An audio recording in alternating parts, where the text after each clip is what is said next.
Hello? Can you hear me now? Hello? Okay, it looks like it's working. What the heck is going on? Okay, you can hear me. Cool. Um, let's see. This happened once with the other setup as well, and I forgot that happened. Anyway, so as I was saying, this will be my second time playing Disco Elysium. Um, of course, there's a lot that I probably missed on my first playthrough because that's how it works, right?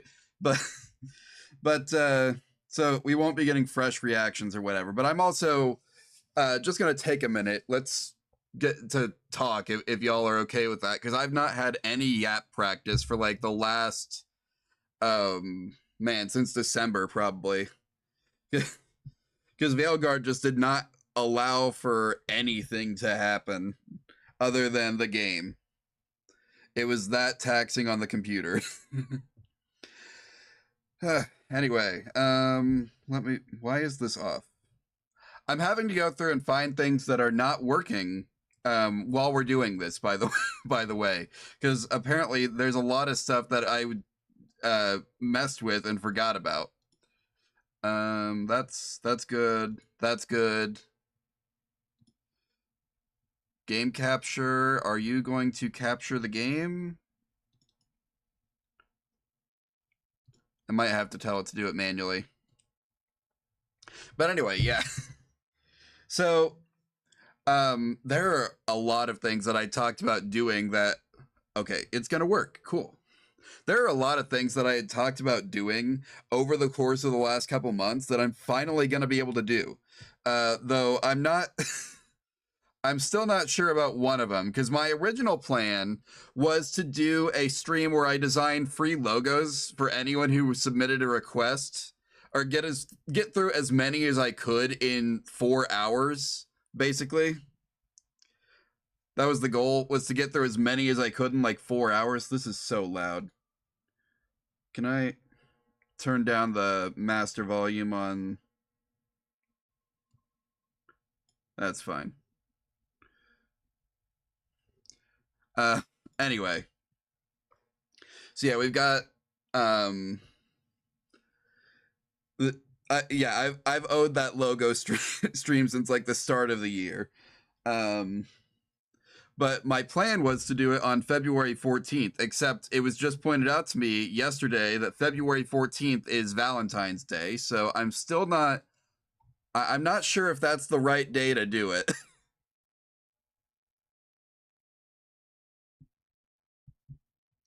It's so that might be a bit risky. And then there's oh yeah, the other, y'all know I did the slime waifu tier list back in November, right? I've got another one almost fully planned that I'm probably going to do next Friday, where I'm going to be taking Disney Channel teenagers and rating them on the likelihood that Batman would adopt them.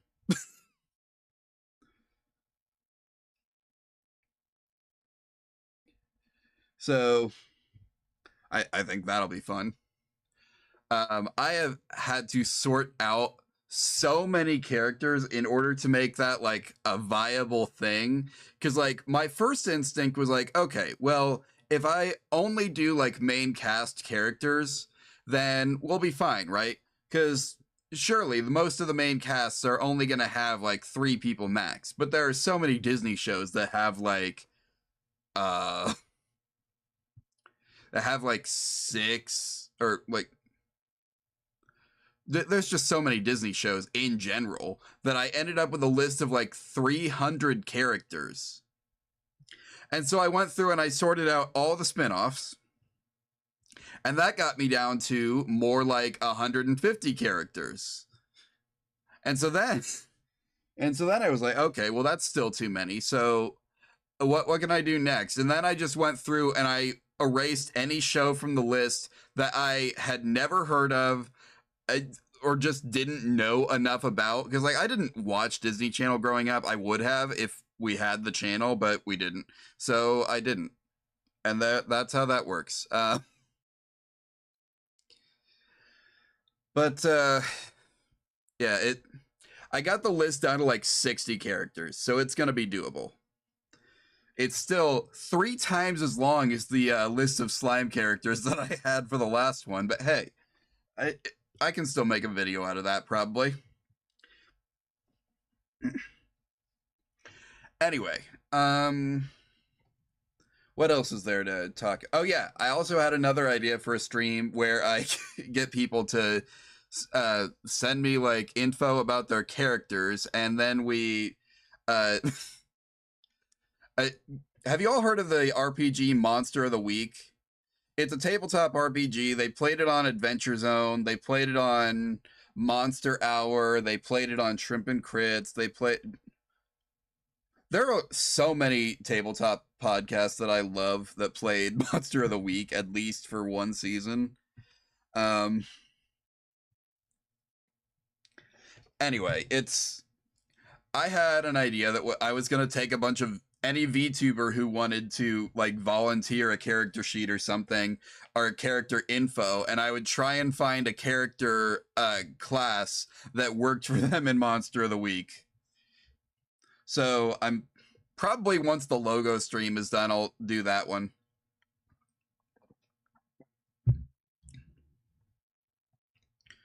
Probably not a great sign that I just drank all of my water before we even started the game, but you know what?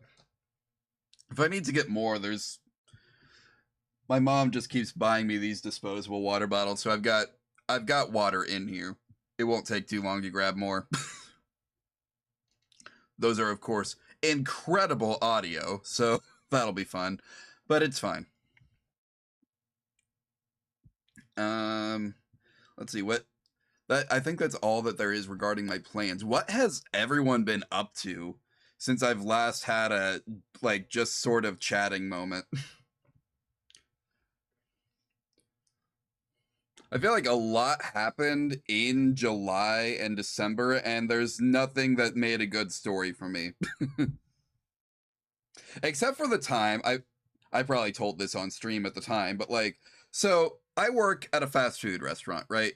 And y'all know how fast food restaurants, they have like everyone has an app these days, and everyone at the drive-through window is expected to ask you if you're using the app, right?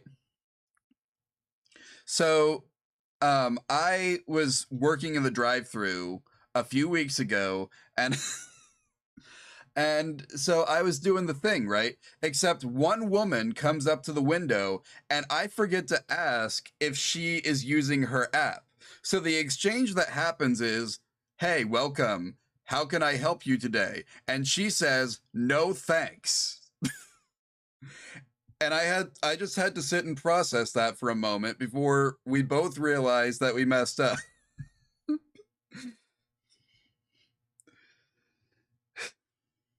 Good times, good times.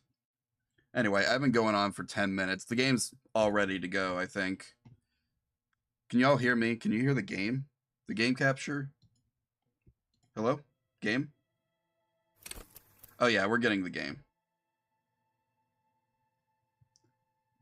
All right, so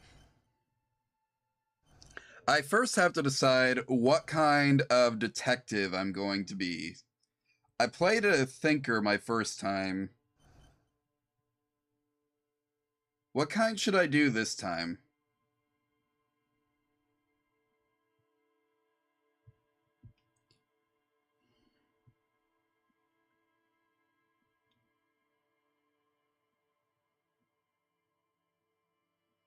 Let's see.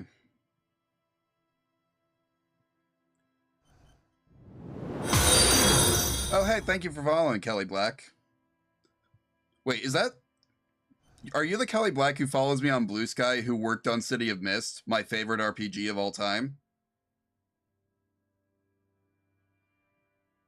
If so, that's awesome.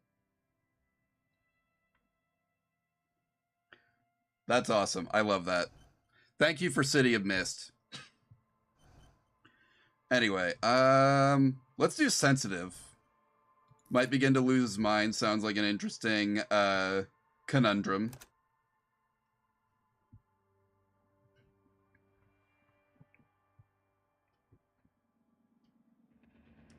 The Furies are at home in the mirror. It is their address. The clearest water, if deep enough, can drown.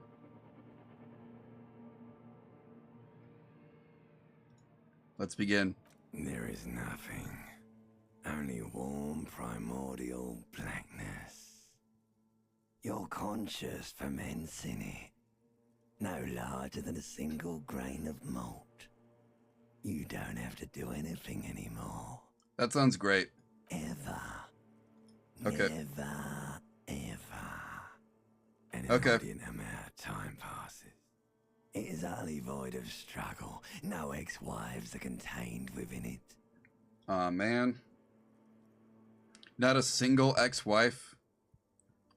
Implying that I at least got a wife for a time? An awareness creeps up on you.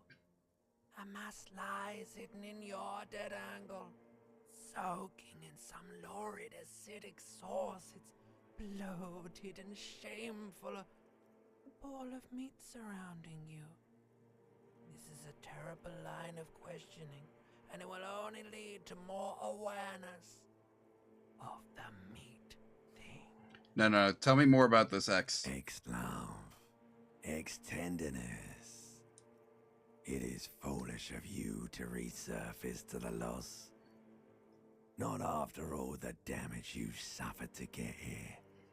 Some of it irreversible. Stay. Sail with me through the abyss of pelagic zone. Alright. Sounds good. Never let me go. Alright. Nothing down to fuck all, Borough.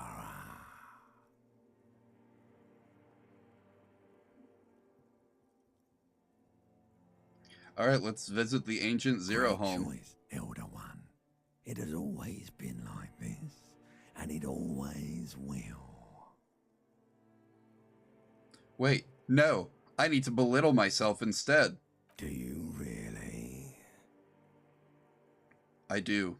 You wouldn't like it if I told you what was back there. Why'd you think you had to bludgeon yourself into oblivion? Or did you not sense yourself marinating? Poured so much on yourself, got a bit carried away, did we, Chef? Fear and apprehension. You should ask what's out there first. Wait, I did this to myself? Yes, your one disco mother. What's waiting for me? There's this giant ball there. And evil apes. And the evil apes are juking it out on the ball.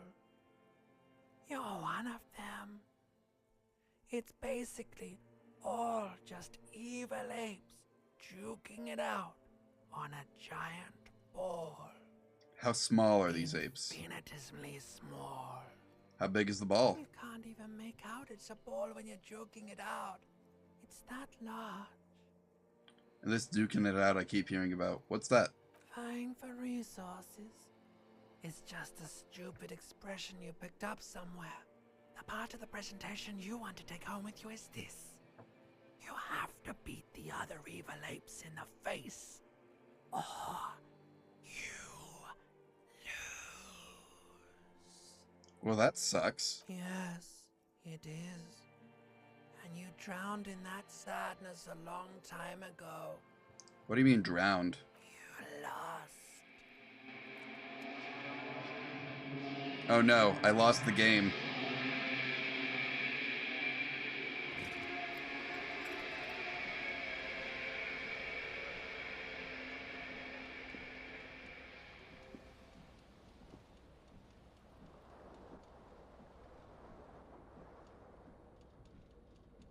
Well, good morning, everyone.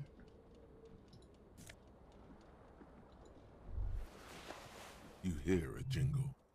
Keys are clinking in the pocket of your flare-cut pants. It says, whirling in rags, on the aluminium keyring. There is a single key on the ring. The number 1 is etched on it. It should open the door. It should, you say? Alright. What's this? The window stands broken in its frame. Cold wind blows in. What do you mean, assess the damage? How would you do that? What are you even trying to do? Man, I don't know. The morning light hurts your eyes. It's hazy, but you see the ocean and some war-torn buildings. Alright, well, I guess I'm not smart enough to assess the damage, so... I have a coat here, it looks like. I mean, I just realized I'm not going to be weak enough to get killed by the chair.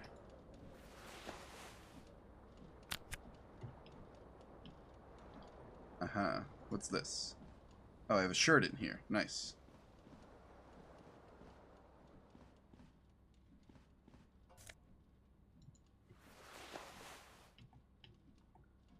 Where's this? Oh, that's locked. Should I turn off this? I can't turn off the sink. Okay. A mirror hangs above a bent and broken sink. In a fierce discharge of masculine energy, someone has ripped half the faucet off. Oh, that's why it can't be turned off. Hot water sprays from the base, and steam covers the mirror. You cannot see yourself, just the outline of a man. Suddenly, you realize you have no memory of the face that awaits you there, underneath the soft vapor. As you slowly reach your hand towards the surface of the mirror. Abort. You clearly have not thought this through. You won't like what you see there, and you will never unbecome it. Okay, maybe I should touch it first, make sure there's nothing wrong with my face, you know? Yeah, there is definitely something wrong with it.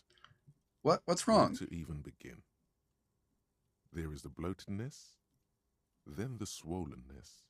It's like there's an upholstery of alcohol underneath your skin. Bet you are. Your nose feels like a small balloon in the middle of your face. It hurts when you honk it. It doesn't appear to be a particularly tiny nose either. Not with all the drinks it's absorbed for you. It's not. It's swollen and snail-like, wriggling between your fingers. Ugh, gross. Whatever, let's wipe it. Ugh. It's terrifying. You have no idea who this thing is, do you? Of course I do. It's some kind of superstar. It appears you're also dead. There's clearly rigor mortis on your face. Oh wait, is that an expression? Are you trying to make an expression with that face? Why? I'm not making it. The face is making itself. Please stop. It's horrible. You're scaring yourself. Oh my God. You can't stop. It's like it's not even voluntary anymore. You have worn that grin into your face and now it won't come off. Oh, that's fine. What does it even mean? You should check yourself for a pulse, superstar. From here it looks like a cadaverous spasm. You find no sign of life on your swollen neck. However, putting your hand on your chest reveals an irregular heartbeat. You appear to be alive, for now. Alright, well, let's see if we can figure this thing out. Like the rest of you, it comes from a bad place, somewhere in the past. That's all you know for now. Okay, well.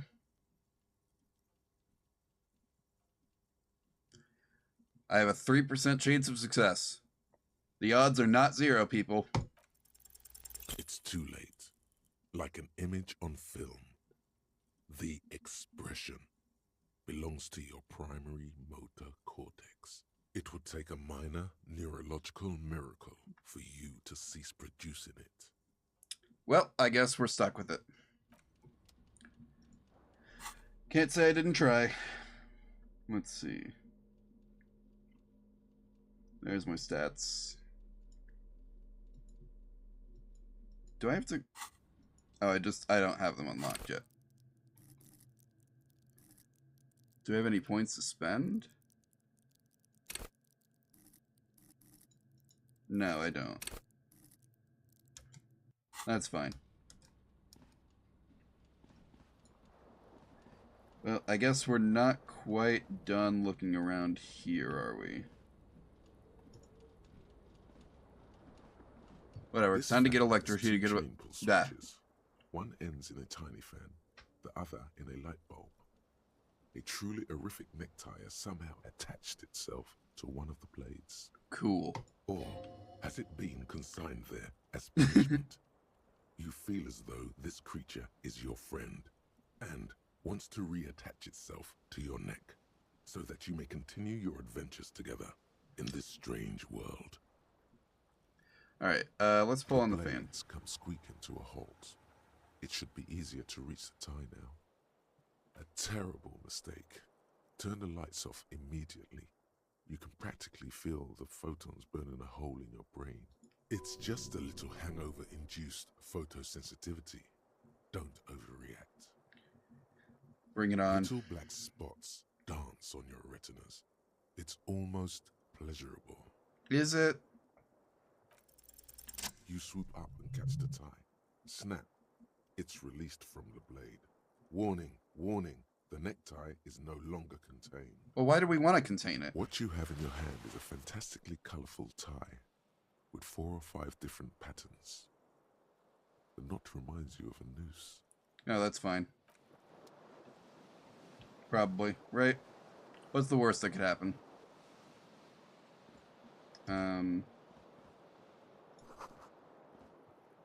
Magnum-sized bottle of Commodore Red. Okay.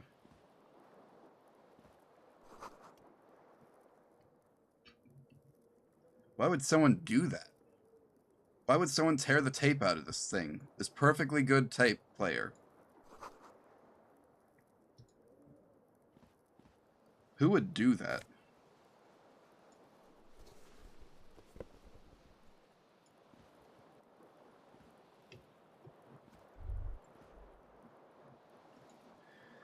Whatever, I guess it's time to leave the room finally.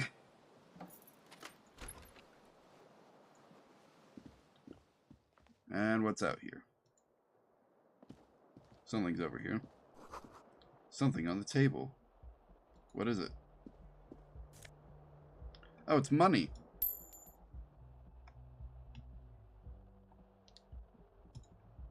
Alright, I think if I think my other shoe is out here. Maybe. Yeah, hey look, my other shoe. And there's my broken window. What do we have here? A gust of briny wind washes over There you. they both are. 2 identical shoes, both copiously green and indiscriminately snakeskin, reunited on your feet. How do they fit? Good, they're balanced, comfy. Feels like the only good thing about you right now, truth be told. Man, why you gotta put me down like that?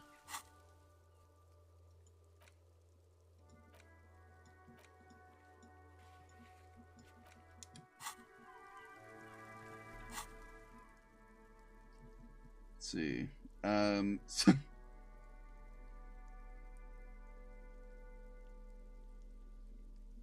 So the shoes are actively making me worse at Save Your Fare, apparently. That's fine. Probably. Let's see. How do I navigate? There's a way to navigate the scene without dragging the guy along with me, I thought. No? Okay, that's fine. Calendar says it's March. The year is 51. Hello, officer. The young woman raises a cigarette to her lips. Officer? Am I military personnel? No. There's only one solution to this. You're a businessman. Wait, I know. I'm a businessman. The young woman shakes her head slowly. Okay, Chief Technical Officer? No. You're a police officer, sir. Really? I'm not. Unless you've been shitting us all this time. All this time? You've I just been got here here. for 3 days. On official police business, no less. Have I? Couldn't say. In truth, so far, mostly drinking. Could it be because of the drinking? Who would Who in their right mind would let me be an officer of the law? Don't be so harsh on yourself. They let almost anyone be a police officer. Ain't that the truth? A glib remark. Don't let it stand. Assert yourself. Retreat is not a winning tactic. Yeah, that's fine. Try the expression.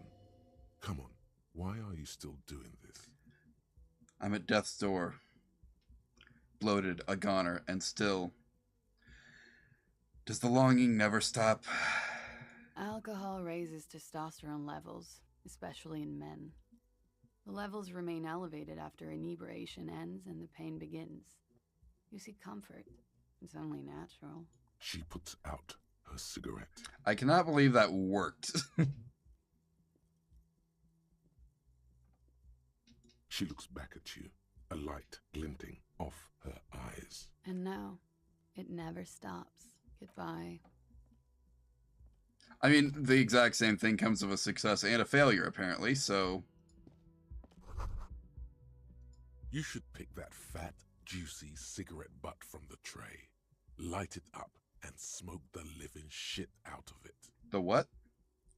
Who knows what you are? A monster, a murderer, the gnome of Jeroma. You feel like a smoker, especially when you look at that juicy, succulent, seductive cigarette stub, still smoldering deliciously. How very astute of you. This renders it ineffectual. You should look for a whole cigarette, or better yet, an entire pack.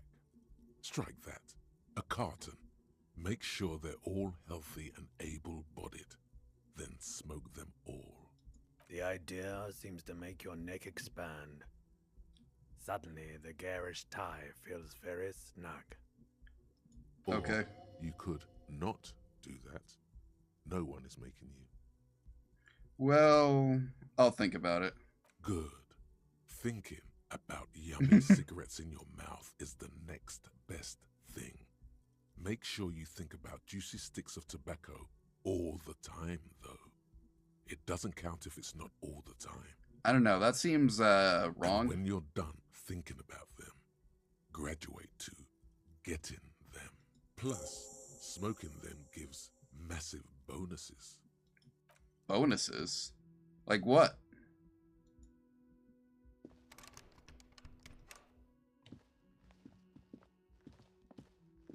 The door is closed. This door can only be opened with a key or from the inside. Oh, okay. What's this?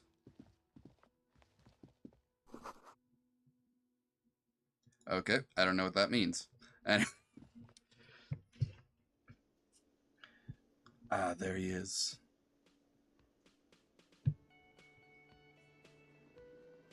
It's Lieutenant Kim Kitsuragi, everyone. We'll make our way over to him in a minute. I promise. What's this? This is where the lyrics would be. And this?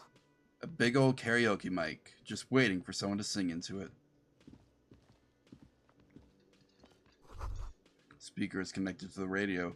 The music is seasoned with static. You should totally sing karaoke here, the first chance you get. Your emotions need to be expressed. People need to know your vast, oceanic soul. My soul is modest. It's normal sized, actually. Exactly. It's measured, level-headed, and it needs to be heard. Oh, okay. Through a PA system. Are you sure? By other people. Really, now? Whether they like it or not. Ram it up their ears, says your adrenaline gland. Violently express yourself. Okay. This goes well with a theory I'm developing, that I'm a down-on-my-luck superstar. Who is mistakenly identified as a cop for his prominent jawline? Yes, sounds likely. You should probably go on stage and pose for a moment when you're done with this thought. See if it works. What should I sing, then? You have not yet stumbled on the right lamentation, but it's out there. It'll come to you. You will wreak havoc with it. Don't worry. I was thinking I should do happy. No. Don't sing the happy song. It's stupid. Sing the sad song. It's profound. I mean, if you're We'll have sure. to find something tragic to sing first, though. Okay, whatever you say. I trust you. You're my thoughts. Only the word Monday. Large bubble. Is it rising to the surface of the water cooler? What's back here? Someone is working back there. Okay, then. A Good man morning. in his late 20s stands behind the counter, inspecting a stuffed seabird. As you approach, he gives you a sideways glance, then looks down again. That was disdain in his eyes. Even now he is purposely ignoring you. Looks like he's not a fan. Look at that stuffed bird. A competent work of taxidermy. The white and brown Why do my seabird eyes keep lies closing? among piles of coasters and drying mugs. One of its wings broken. The man is trying to mend it. Looks like the bird was ripped off the shield that was used to mount it, most likely on a wall. Who would do such a thing? Something about it makes you feel bitter. Can I help you with that? Look, your buddy is over there. Okay. Why don't you go and talk to him, okay? What do you mean? He pretends not to hear you, concentrating on the bird instead. I sense you're not a fan. Oh no, you're a hero. A real hero cop. Oh, so not only am I a cop, I'm a hero? This is awesome. I'm right. I am a superstar. Yes, you are. A real decorated hero. What did you not do? First you took the body down, then you solved the murder, then you didn't trash my hostel room. Maybe you even negotiated the strike. Oh, I did all those things? That's No, awesome. You see, actually, you didn't. You haven't done anything even remotely useful since you got here. What have I been doing? No, I haven't seen you around. I'm not always here. Are you the bartender? No, I'm not the bartender.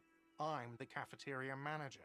You look like a bartender. That period of my life is over. Not everyone who stands behind a counter is a bartender, okay? What's the I'm difference? the cafeteria manager. I have 3 cafeterias to manage. 3. Sylvie tends the bar here, not me. I'm only standing in. Where did this Sylvie go? She just, you know. No? There's something there, and it's not good. That's all you know for now. Alright, I guess.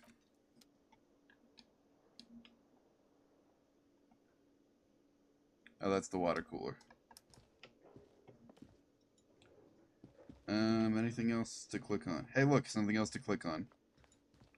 And another person to talk to. Mess hall reserved for union members. Nice.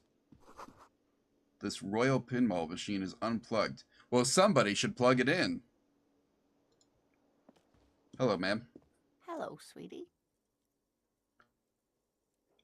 You shouldn't keep your colleague waiting. Well, what if I want to? A bespectacled man in an orange bomber jacket is tapping his foot on the floor. Looks like he's waiting for someone. You. Me? As you approach, he narrows his eyes and extends his hand in greeting. If an assault were launched on this building right now, if the windows came crashing down and the whole world descended upon you, this man would hurl himself in death's way to save you. You are sure of this, but why? Wait, who is he then? He is your half-brother. My half-brother. Alright then. Hello, I'm Kim Kitsuragi, Lieutenant, Precinct 57. You must be from the 41st. You realize he's waiting for your name. This is your chance to come up with a really good name for yourself. Get creative. Conceptualize. Okay then. Raphaël Ambrosius Costeau.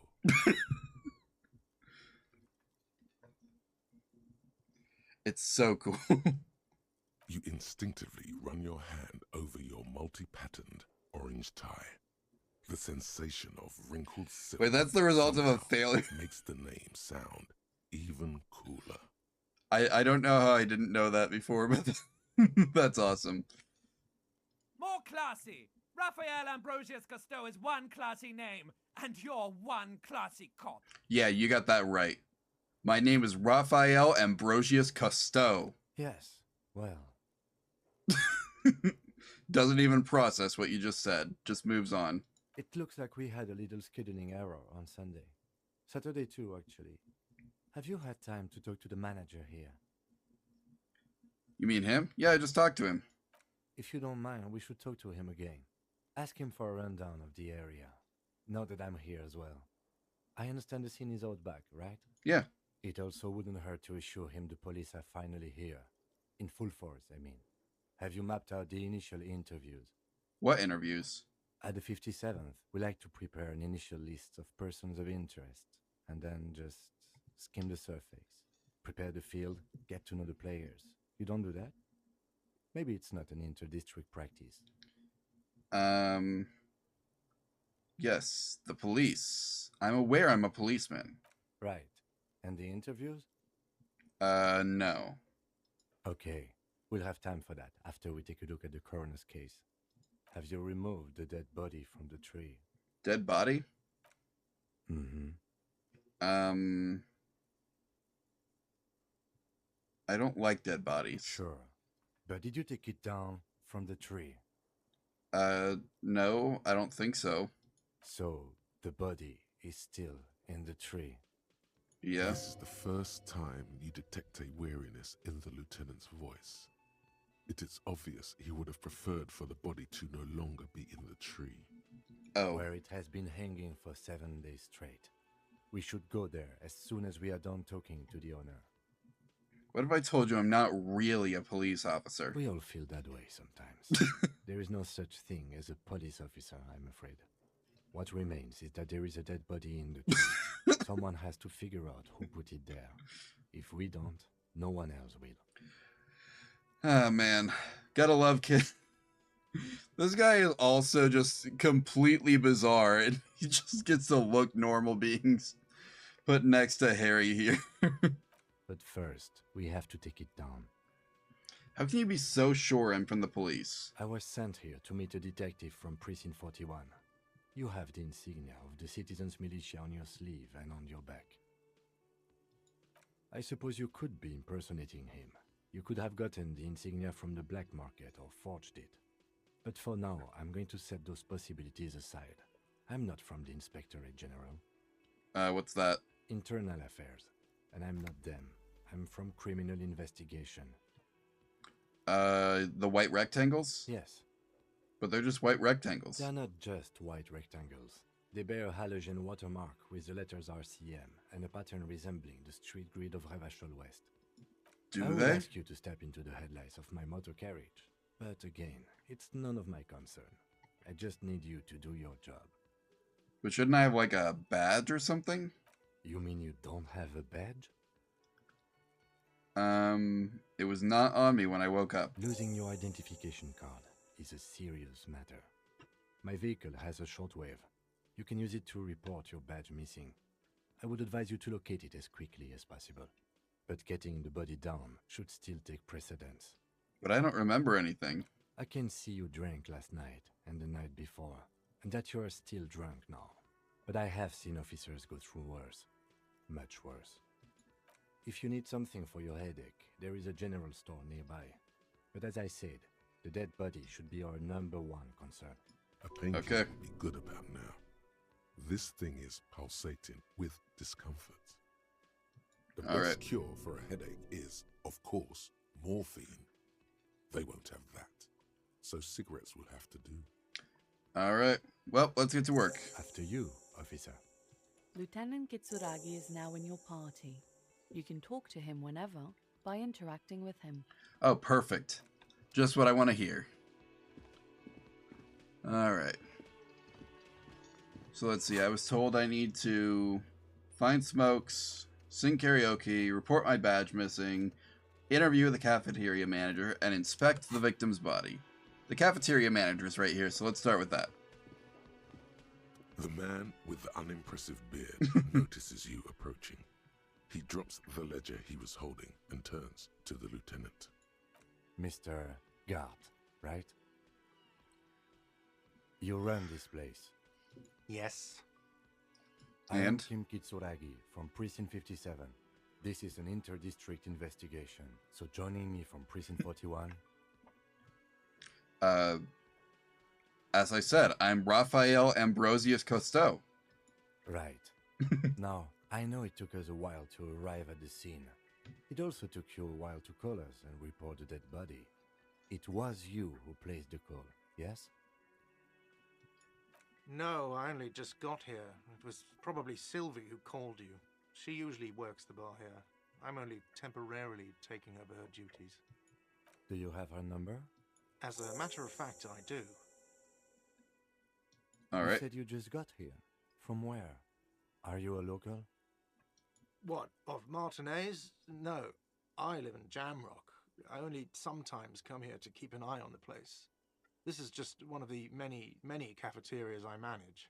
Okay. But you still know your way around, yes? In case we need directions. Yes, I know where some things are, but as I said, I don't live here. I just used to work here. And I'm not going to start working here again, if that's what you think. No one asked. I didn't imply that. Detective. Me? Yes, Detective Costeau. I have everything. You? Oh, you mean do I have questions? Yes, he means, do you have questions for me, like a police officer would? Where is the body? Behind this building, there's a courtyard.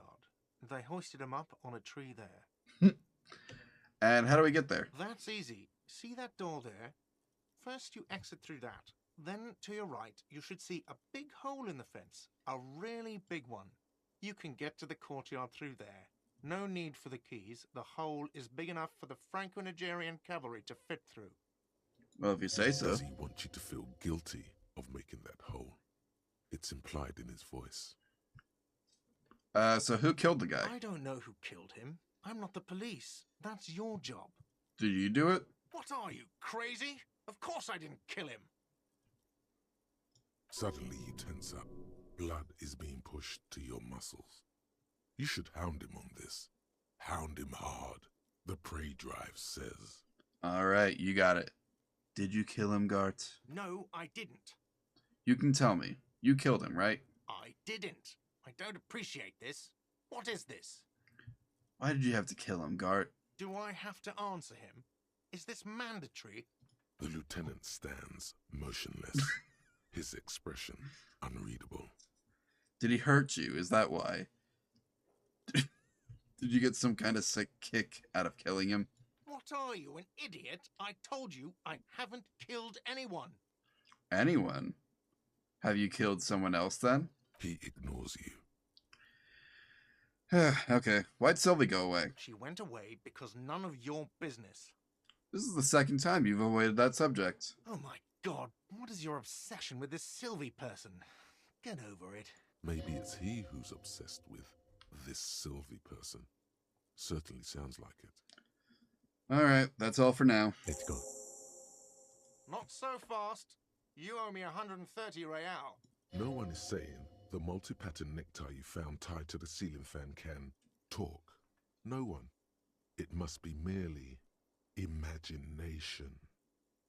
But Let's bail! Time to push the eject button! Sounds like a responsibility! You don't like those! no, don't listen to him. It's madness. Just talk. What's Raphaël? Oh, excuse me. You owe me 130 real. The IIR, or Inter-Isolary Real, is the global reserve currency. Whatever part of the world you're in right now, it's safe to assume he means you owe him some money. Oh, I understand. I owe you money. Wow, you're a genius. Yes, that's right. Money. You owe this establishment 130 real. Who does that clown think he is? Arrest him! Did I just hear my tie speak to me? No one is saying that! No one is saying that Ty can talk! That would be ludicrous! It's just that you should arrest him. It would be wiser. He wants to take your money. Great advice. I'll consider it. The lieutenant looks at you tugging on your garish tie. He puts his hand on your shoulder. If you don't have the money, it's okay. None of us are in this for the wages. I mean, I'm gonna owe him the money one way or another. That's Cop 4. I haven't offered to pay because I don't have any money either. Oh, okay. What is money, though? What are you, a philosopher? Since I woke up, I have trouble remembering even the most basic concepts of reality. Money is what grown-up people use to pay for things. Things like this hostel room, or 8 bottles of potent blend, and 9 packs of Royal Extra. We use it for everything, really. Is this money? Yes, it is. No, you see, that's 40 cents. Cents are a form of currency 100 times smaller than the real. I'm not even going to take this.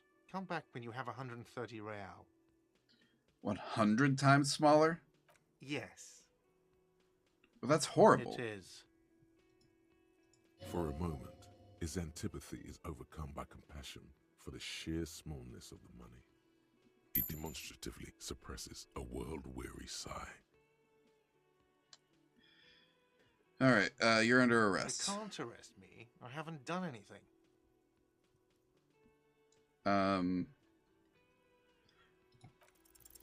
From the bottom of your blue soul, a term emerges. But it's not inane. You owe me money. It is cruel of you. A man has been killed. File a request for compensation with Station 41. We need to work now. Okay, you'll only have to pay for the window and the drinks. That's 70. I'll get the rest from your stupid station. I don't think I passed that check the first time. I think the first time I just ran away. All right. You still owe me 70. If you don't have it by tonight, I'm not letting you back up there. That's enough now, sir. Good day. All right, I guess I gotta pay for my By the way, damages or where whatever. is home? The address is coming up blank, and this place sure isn't it. Do I even have a home? But you've been at this hostel cafeteria for only 3 nights. Where were you before?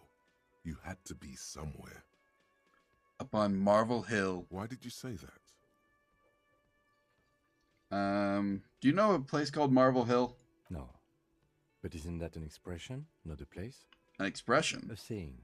Up on Marvel Hill, a great high place. One that is impossible to climb back to.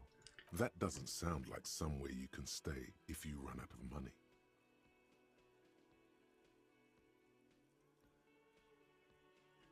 I'll live in a dumpster. I don't care. Fuck everything. Hobo cop. Entertain the thought when you get the time. Maybe being a hobo and a cop has its advantages. I have a thought to internalize. Let's go.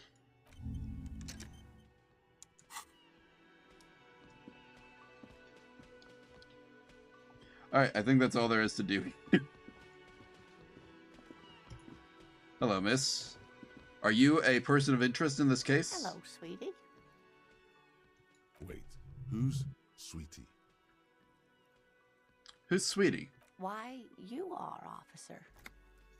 I'm no Sweetie. Look at me. You're a handsome man, officer, with your mustache and your chiseled jaw and that silly dimple on your chin.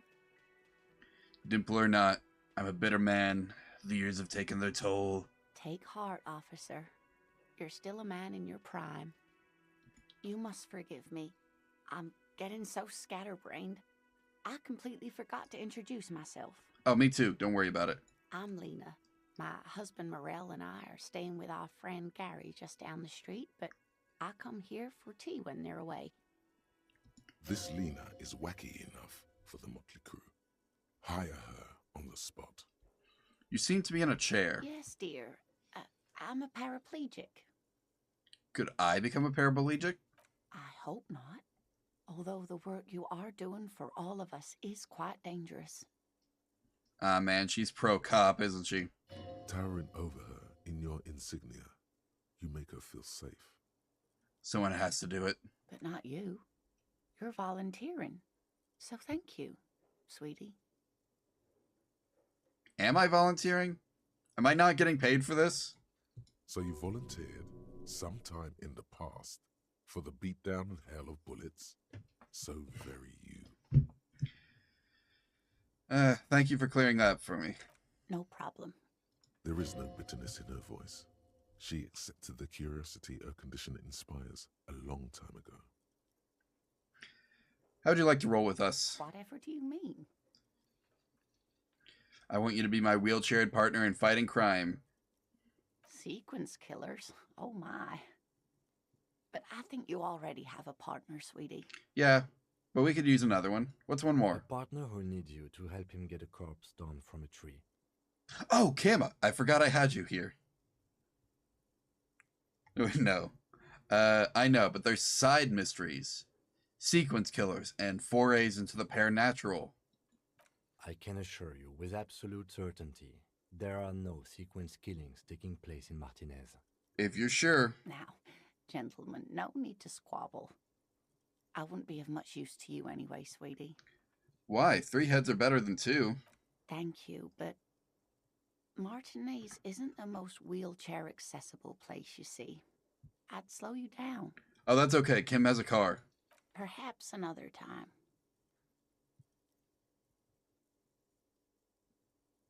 All right, I gotta get going now. Of course, dear. Good luck with your case. Oh, let's go inspect this body then. I have a thought. All around you, rain falls on the great city of Revachol. Rain drips from the eaves and floods the gutters, washing the filth away. The spring thaw must be here. The snow is melting. What am I doing? Looking up at the sky, cold water dripping from your hair. What do I see? Grey sky like great battleships, clouds colliding with one another. Rain falls down on the world. And how does that feel?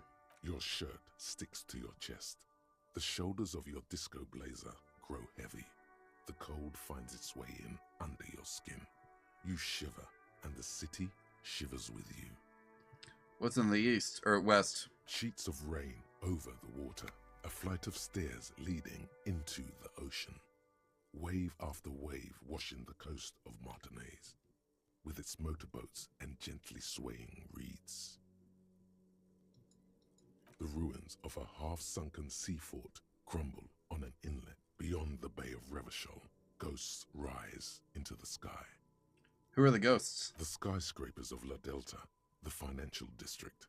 Faint golden light seeps from the office windows. Hey, that building has a chunk missing from it. That's... Will you ever go there? Will I? No, you are just one of the hundreds of thousands who watch them rise across the bay from Martinez every day. Your hair is an oily mess flecked with ash from neighboring coal plants. Smokestacks rise somewhere in the distance. No, we should probably let this Rain thought will go. not let up anytime soon. You should get a raincoat. There's a freight to the east. They sell them there. I don't have any money. Excuse me. Could I get a 40-cent raincoat?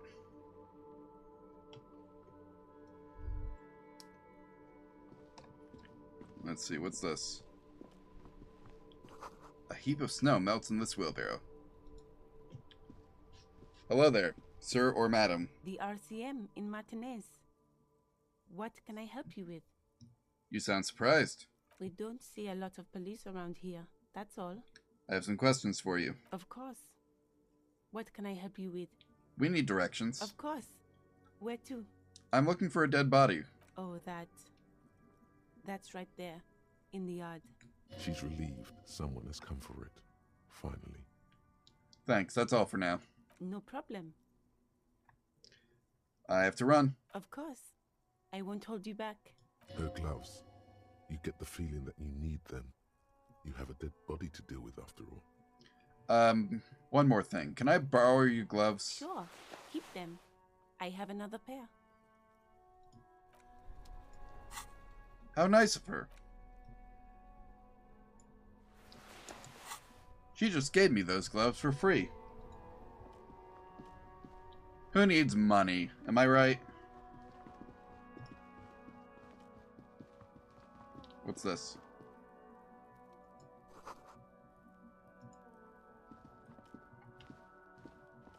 An old call box with a matrix of push buttons lists all the companies in the East Delta Commerce Center. An off-key melody starts playing after you ring the doorbell. Then a woman picks up the receiver. Hello? Kuno, please stop calling here. Grown-ups don't have time for your stupid games. Who's Kuno? This is the police. Please open the door. Oh, I'm sorry, officer. I thought you were... But the doorbell is broken, and the bookstore shouldn't even be on the list anymore. So I can't help you. Please don't call here again. Thanks. A single beep indicates that the line has gone dead. Huh. You ring the doorbell, but just seeing the words Andro Orlando gets your hackles up. Its very existence is a threat to your masculinity, to say nothing of your hair. What is that supposed to mean? What about the boxing All you gym? hear is static, but no one answers the call. 24-hour window? You ring the doorbell, but nothing happens. Emma's Fashion Atelier. You wait for a minute or two, but all you get from the call box is silence. No one answers the call. Huh. Fabrin's Taxi? Looks like someone has melted half the plastic off with a lighter. The doorbell doesn't work anymore. Probably that Kuno kid, whoever that is. You hear static from the intercom speaker. It sounds as if someone has picked up the receiver, but isn't saying anything. Hello? Yes, hello. This is Tricentennial Electric. This is a woman's voice, crackling and fragile through the static. Have you come to place an order? Wait, I thought I was calling Slipstream SEA. My God. The lieutenant exchanges a look with you. Sorry? It's you. My God. I didn't think I would hear your voice. Who is this? It's a woman, and she knows you. Your heart beats faster. No, something's wrong here. Are you sure she's talking to you? Do we know each other? Michelle, just please. Sounds like a ghost. Wind blows through your clothes and you feel detached from your surroundings. Inside the building, a cold memory hangs. Interesting. Why did you even call?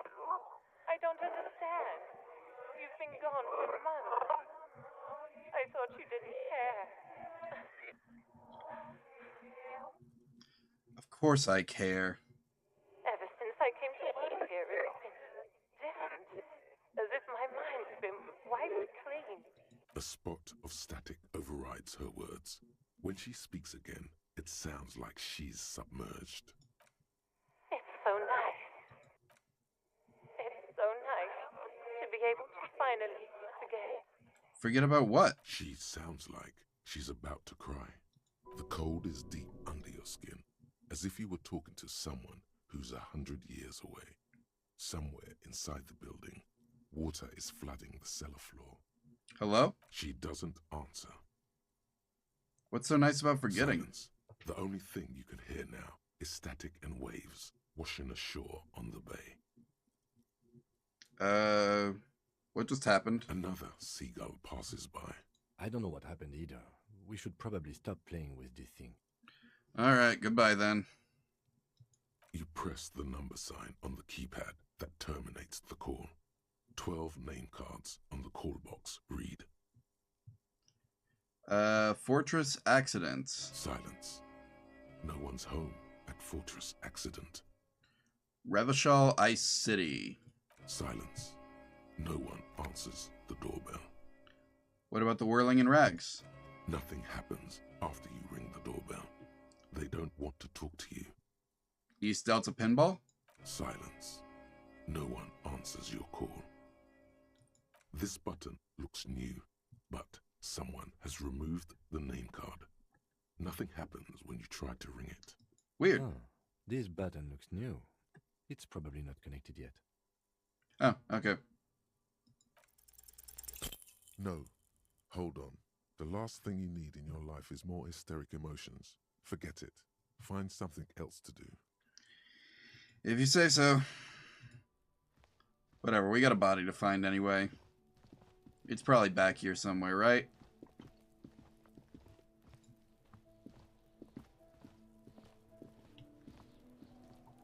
What's this?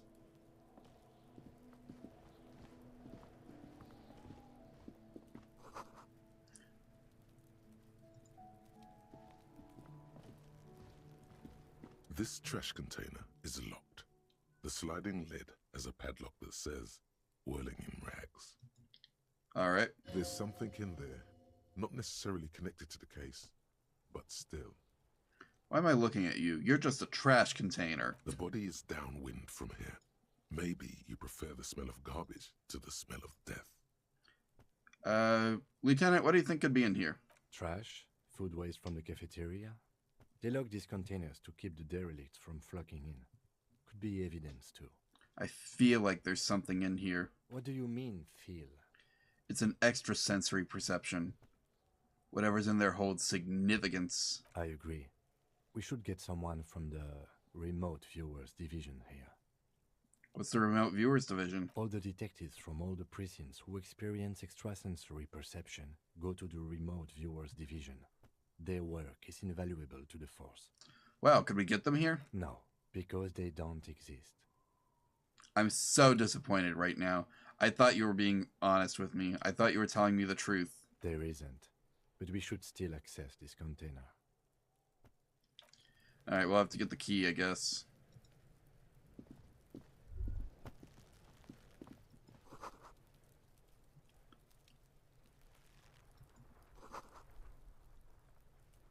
Alright. Hello, Mr. Corpse.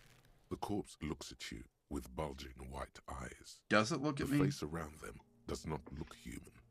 It's swollen and ready to burst. His lips are fish-like, and his tongue like a ball gag in his mouth. Okay. You seem to be holding your breath. A cargo belt twists his neck at an unnatural angle. The body below appears stiff. It's letting out an ungodly rot. The smell seeps in, even through your clenched nostrils. What is that? Why is it so bad? Active decay. It's okay to throw up, officer. No one is judging. He's about to blow! Cop's gonna blow, Kuno! Don't tell them that. Alright, let's let go of my nose without throwing up. I can do this. The smell is repulsive. It pushes in from your mouth. More instant and more familiar than anything you'd expected. More fever than odor. It fills your mind, flushing you from within. Gross.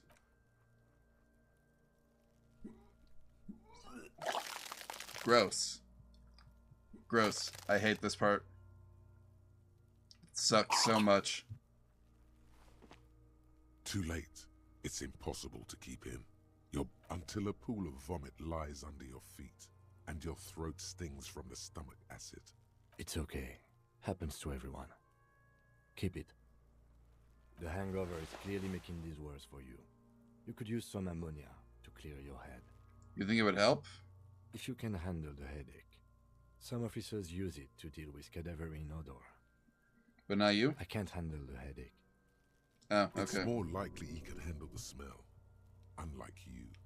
Where do we get ammonia from? There is Frit nearby, east of the hostel. They usually have a small apothecary. If they don't... There's a greenhouse here, and a gardener with a wheelbarrow on the corner of the whirling in rags. If she works here, she might have something for the smell. Okay. Acquiring ammonia will provide a modifier to the white check. Modifiers make checks easier and allow you to retry them. And that's as far as I got. That's disappointing.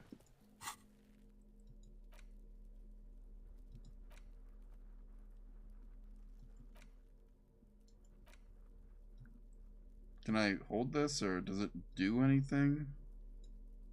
Nope. Okay. I just have it.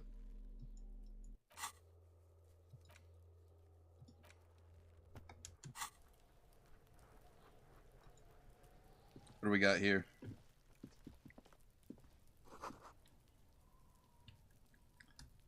Well, I guess we're not using that then.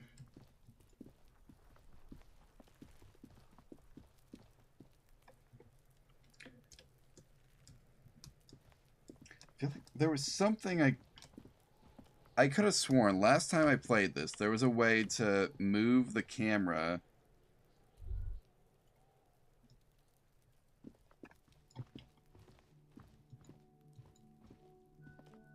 that didn't involve, like, moving the guys. Anyone who's played this before know what I mean. It's okay if you don't.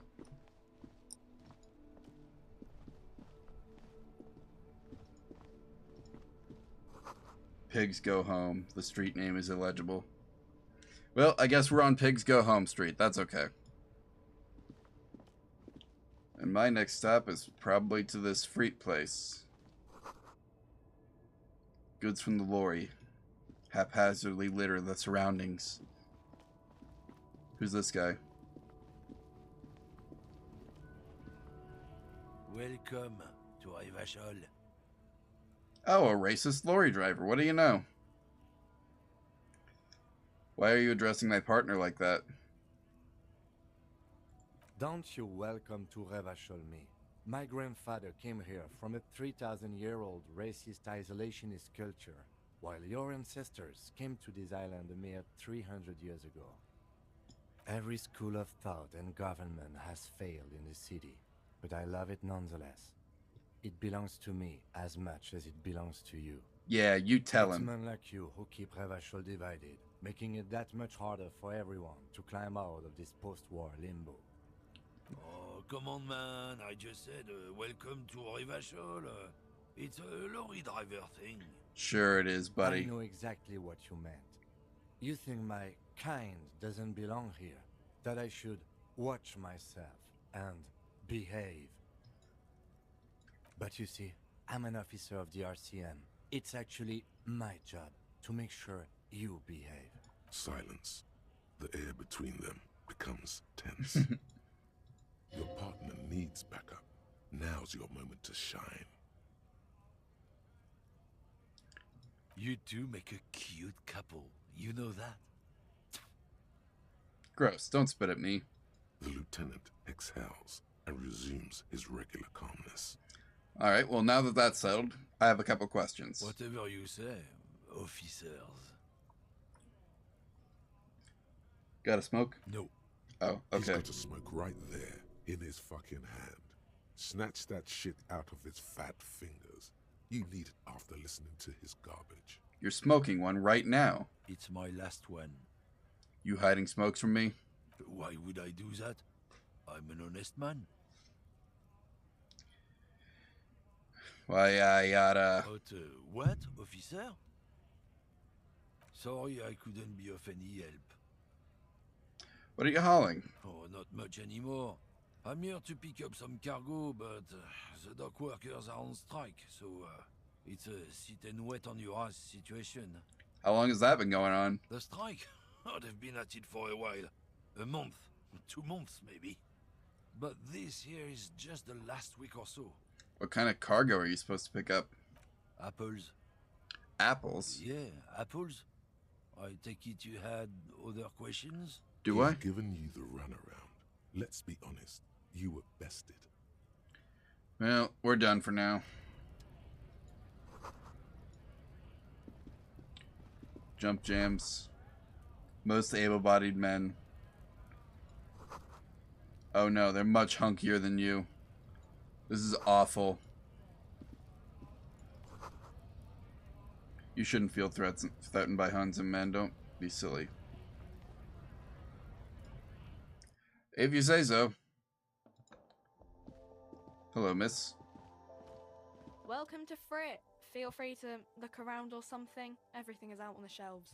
What's that magazine she's reading? What is this place? I don't know. Frit?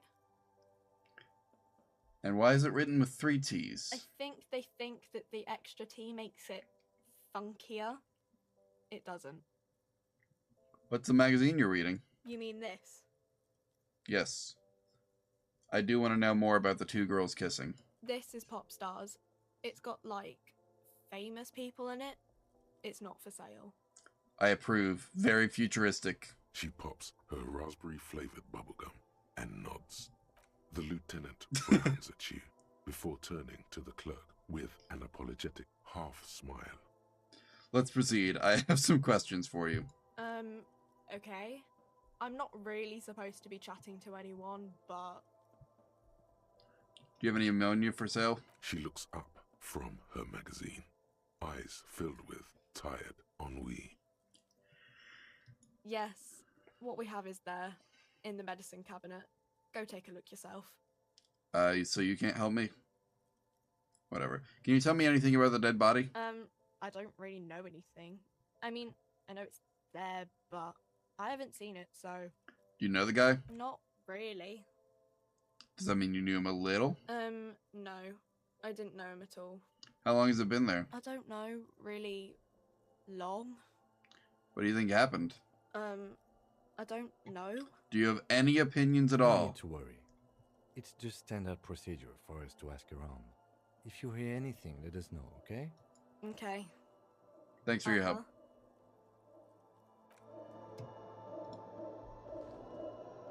What is this on the small cabinet on the... Just ask me if you need anything from St. Baptiste. We don't stock prescription meds, but we do have Nosafed, Duramine, Magnesium, and Hypnogamma. Well, I can't afford any of these things. St. Baptiste, you know, the pharmaceuticals company. I don't know anything, actually. St. Baptiste Pharmaceuticals.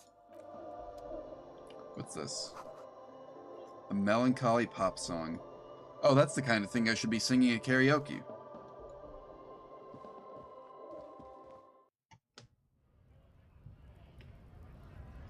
Hey, look, there's money on the ground.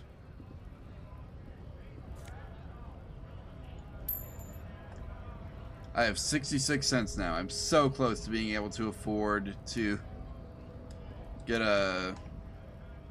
my hotel room back.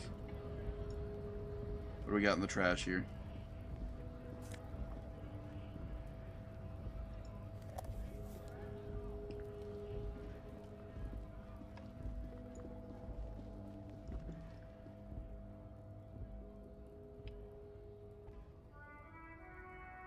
What's this?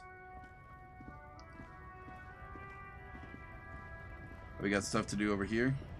People to talk to, maybe?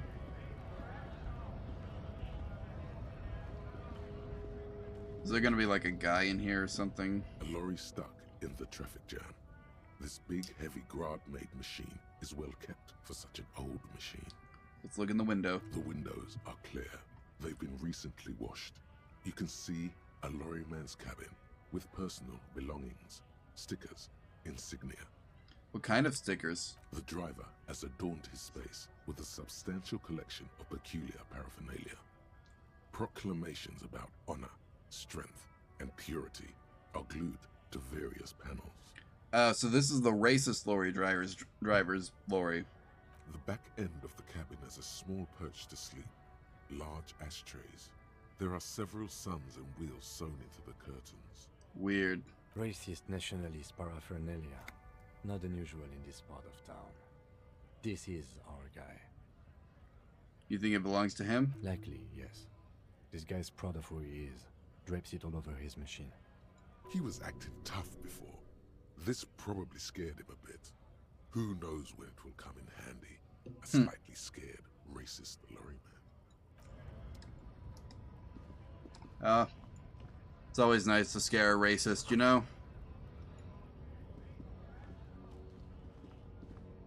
What's this? This is a car. A foreign car kept in good condition. Or so they tell me. What's this?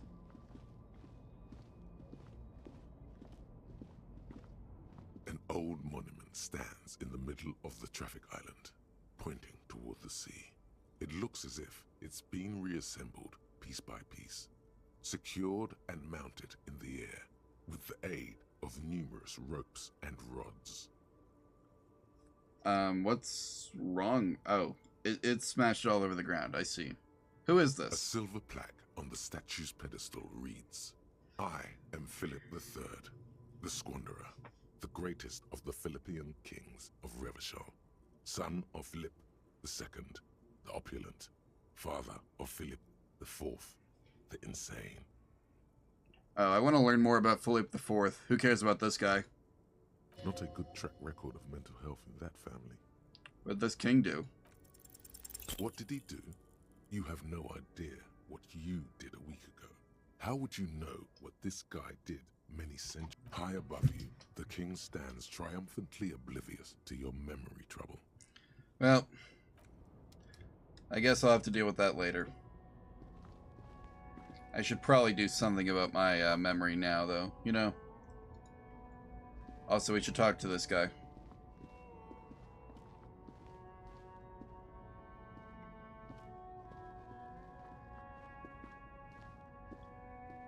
What do you got going on? Oh, this is the one who likes me. Or is at least friendly. I am a gander and a hunter and a gatherer. Feel like a traveler Keep listening. from another planet. Hey there. I am the law. You sure are, my man. What's going on here? It's the jam, my man. What's the jam? It's a traffic jam for the ages. Harbor gates up the street are shut tight. No explanation given. Workers on strike, scabs agitating, an all-around clusterfuck. Interesting. Meanwhile, we're all stuck here in long-haul limbo for days upon days upon days. Upon days. Limbo, huh? So that's where I am? Yeah, exactly. How long have you been here in Limbo? Feels like forever. Like I was born on this here roundabout and this was all I ever knew. Just me and the metal and the tires, the oil and the fumes of mazout. Extravagantly phrased, but I can roll with it. Yeah, imagine. It's been a whole week already. Behind the laugh, however, a touch of sorrow. So tell me, what do you need? Tell me more about the strike. It's like whatever's going on over at the docks. Workers got a blockade set up, making demands, no way in or out. What's the union demanding? Some pretty wild stuff, I hear. Like a giant new power crane in half the company? I forget what exactly. Good on them, I guess. Yeah, if they can get it. I've heard talk there's a company rep in town, too. Like a strike negotiator type. They'd know what's up. Precise demands and so on. I'll have to seek them out. Thanks for the info. Yes, from the Wild Pines. We'll meet her soon enough, I'm sure. What do you think a company wants? They want to keep that money flowing in, my man. Ka-ching. Anything else I should know? Anything else? Yeah, this ain't really my area of expertise. I just do my job and get paid. I have things to do and places to be. All of us do. All of who? Lorry drivers. Camionneurs.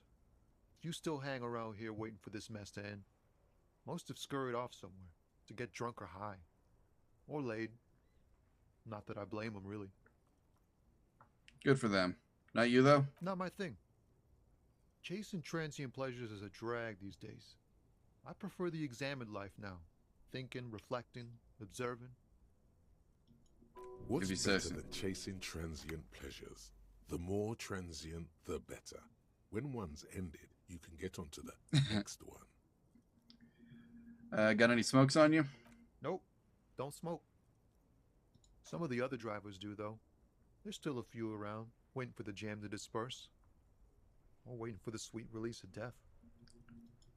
Yup. Grim. Nothing wrong with that statement. Your senses have nothing to add. You'll have to ask around elsewhere. I guess I'll ask around then. You could also check the kiosk down the street. Frit. With 3 T's. Rebishaw's weird. Can you care to spare some change for a working stiff? Huh? Oh. No, I ain't got any money. They don't want to pay for unfinished work. They The who? bosses, man. I don't know who these bosses think they are, but it sounds like a good arrangement for them. Yeah, it sure ain't good for me. Or you. I'd spare a coin or two for a city cop down in his luck. If I had, say, 4 myself. Know anything about the dead man? He ain't one of us drivers. I know that. All accounted for. Otherwise, I haven't really asked about that. Been wasting time right here. Keep him busy. Busy with what? Analyzing the fundamental structural and psychological conditions of being stranded in the midst of a sea of motor lorries. and their sad, despondent chauffeurs. And your conclusion? A sense of surprise there ain't more bodies hanging from more trees. Well, you got me there, buddy. What are you hauling anyway? Oh, high-grade narcotics, illegal firearms, stuff like that. Oh, neat. Time to arrest him. Wicked. I've always wanted a friend in the underworld. Ha! No, I'm joking, my man. Found runs a nice, clean business. This haul of cargo is mostly sporting goods. You know, tracksuits and that kind of thing. Oh, sick. They usually get shipped to Grodd and the Occident. Though we've been making headway in the Ilmaran market lately. Could I get one of those tracksuits? We're pals and all, but I can't just freely hand out the merchandise. The bosses won't be happy. Fair enough. I had another question. The man taps his fingers rhythmically against his arm. I lied. I'm out of questions. Don't be a stranger. You got it, buddy. Ah, we must have made some progress. I just don't know what that progress was. Such is the nature of things. There is one of these drivers will give me money. I have to find him. He also runs a shop, so I can buy stuff from him later. If I remember correctly.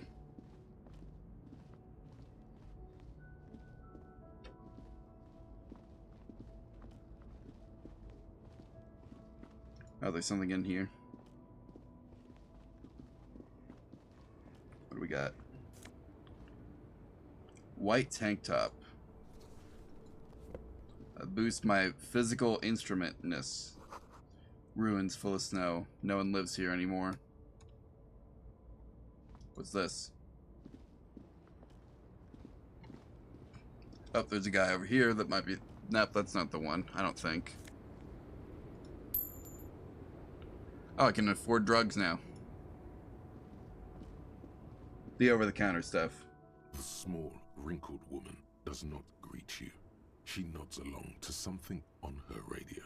A photograph is clutched in her hands, and there is a warm smile on her face. It's nice. The warmth of a winter night's fire. Maybe she could give you comfort and shelter. Some cigarettes and food money. Maybe she's your... Grandma? Nothing. Her smile just keeps widening. Her hair is grey, like lead. Like lead? No. This one is a monster in disguise. Excuse me, ma'am. I'd like to ask you some questions. No response. Wherever this woman is, your words fail to reach her. Wait. She's just a distracted old woman. Better to leave her alone. If you say so. So she's not my grandma, then. We're sure on that one, at least, right?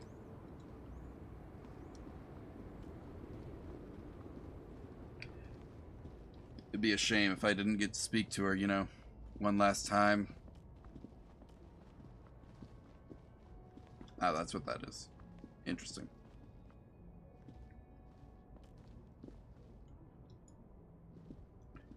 Is the guy I'm looking for, like, all the way down here or something?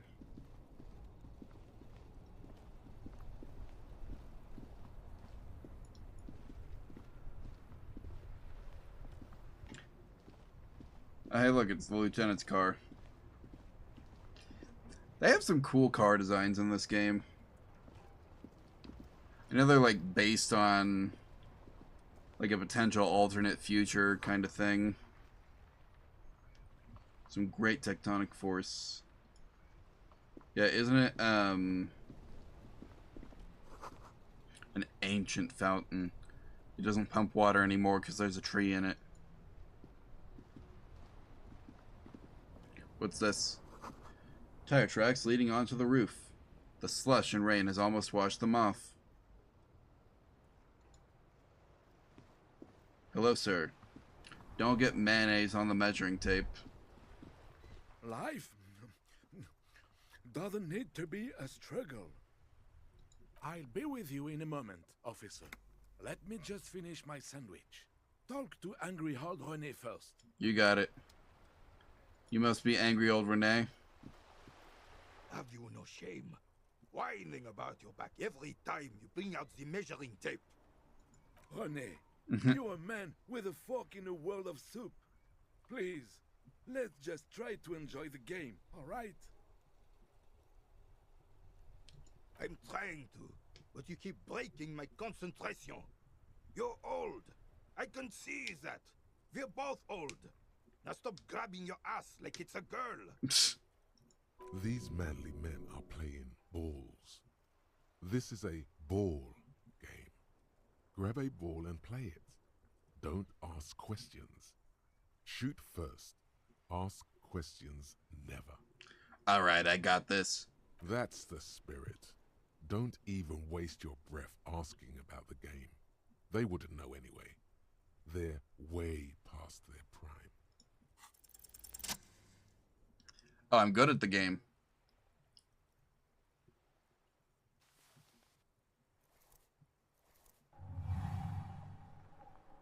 You are immediately surprised by the ball's lack of weight.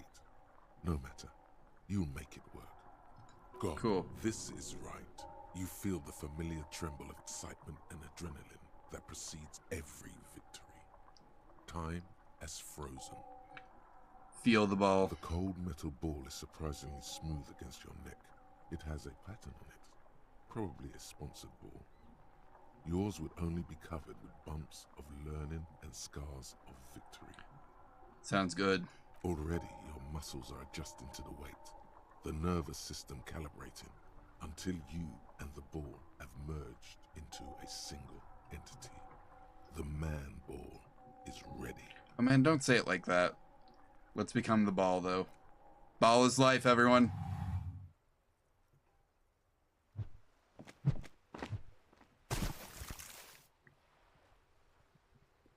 Okay, well, you clearly did it wrong. Merde! Bordel de merde! What the hell is your problem? Not a weak right triceps, that's for sure. I don't care if you are a cop. You do not just ruin someone's game. It's so goddamn disrespectful. A man his age getting worked up like that? Better watch that blood pressure. I'm sensing some anger here. You vandalized our game, son. We can't play pétanque with 5 bull. Sorry. Honest mistake. Are we good? No, we are not good, goddammit. We want our bull back. Take it easy, René. This is just a misunderstanding, isn't it, officer? No harm done. Of course there's harm done, you orange slug. You owe us a goddamn bull. Okay, I'll try and fix this. Good. Mistakes are forgiven, when men at least try to right their wrongs. I believe you will try. Now why did you approach us? Just talk. It'll smooth things over. Old people like attention. Do you know anything about the man hanged in the backyard? Unfortunately, I don't. Unlike most of the locals, I have no qualms about assisting law enforcement. But this affair has passed me by completely. Completely? And most of the locals? In Martinez, the union is the law. So can you really blame them? But you don't have a problem with me? Cop is a pejorative term. I don't have a problem with policemen. On the contrary, I admire the effort to bring order to our streets. So you don't know anything, though? If I knew, I would not be afraid to tell you. I simply don't. I'm an old man, not a coward. The daily business of the riffraff no longer concerns me. Okay. How am I doing on internalizing things? We're getting there. This is a man with a lot of past, but little present, and almost no future. You guys seem to be playing in a crater. I don't know if you noticed. Yes. The terrain here provides an interesting variety to a familiar game. Do you know who created it? I do. Fire from heavy artillery. Okay, it's a creator left by artillery fire, but why? Why what? Why was it used? Because that's what happens when communists hijack your country, execute your supreme leadership, and turn your capital into a slaughterhouse. You use heavy ordnance to clean up your home. Wait, who are the communards? Commies, communists, socialists, anarchists, call them what you like. They just chose the name to feel special. Senseless sentimentality. Did you use the artillery fire? Sadly, no. It was the foreigners who brought them to their knees. We fought valiantly. Too valiantly. So valiantly we got licked. Should have fought dirty, like they did with their suicide sex cult propaganda and mad anarchist women strapped to shrapnel bombs. We didn't though, and we lacked caliber. God bless him, but the suzerain's cannons simply weren't big enough. Why shell him here in Martinet? Because this place is a damn beachhead. Had to soften the commies up first. The beachhead? Yes. The military coordinated amphibious landing to take back Revachol. Oh, I see. He finds your lack of historic knowledge troubling, a sign of mental deterioration in the preceding generations. Oh, I'm not an example of everyone else. You don't have to worry about that. Martinez was used as one of the 3 footholds in Revachol during Operation Deathblow in 08.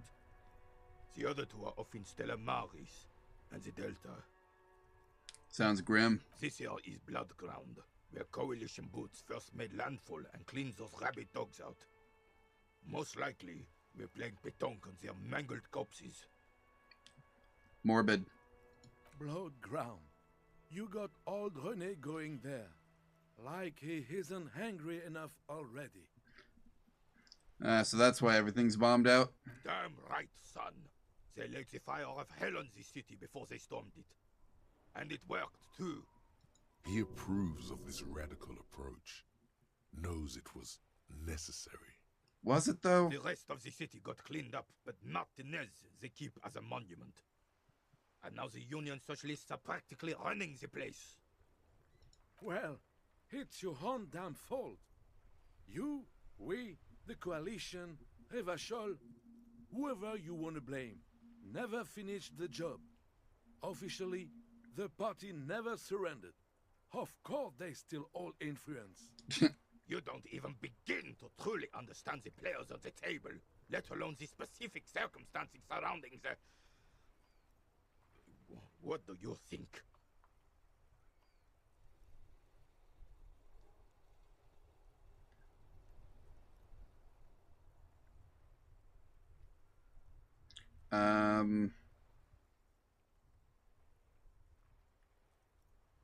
Foreign powers cleaned up our mess and now they rule us? No, that's how it should be. Soft socialists paving the way for hard working class to take over.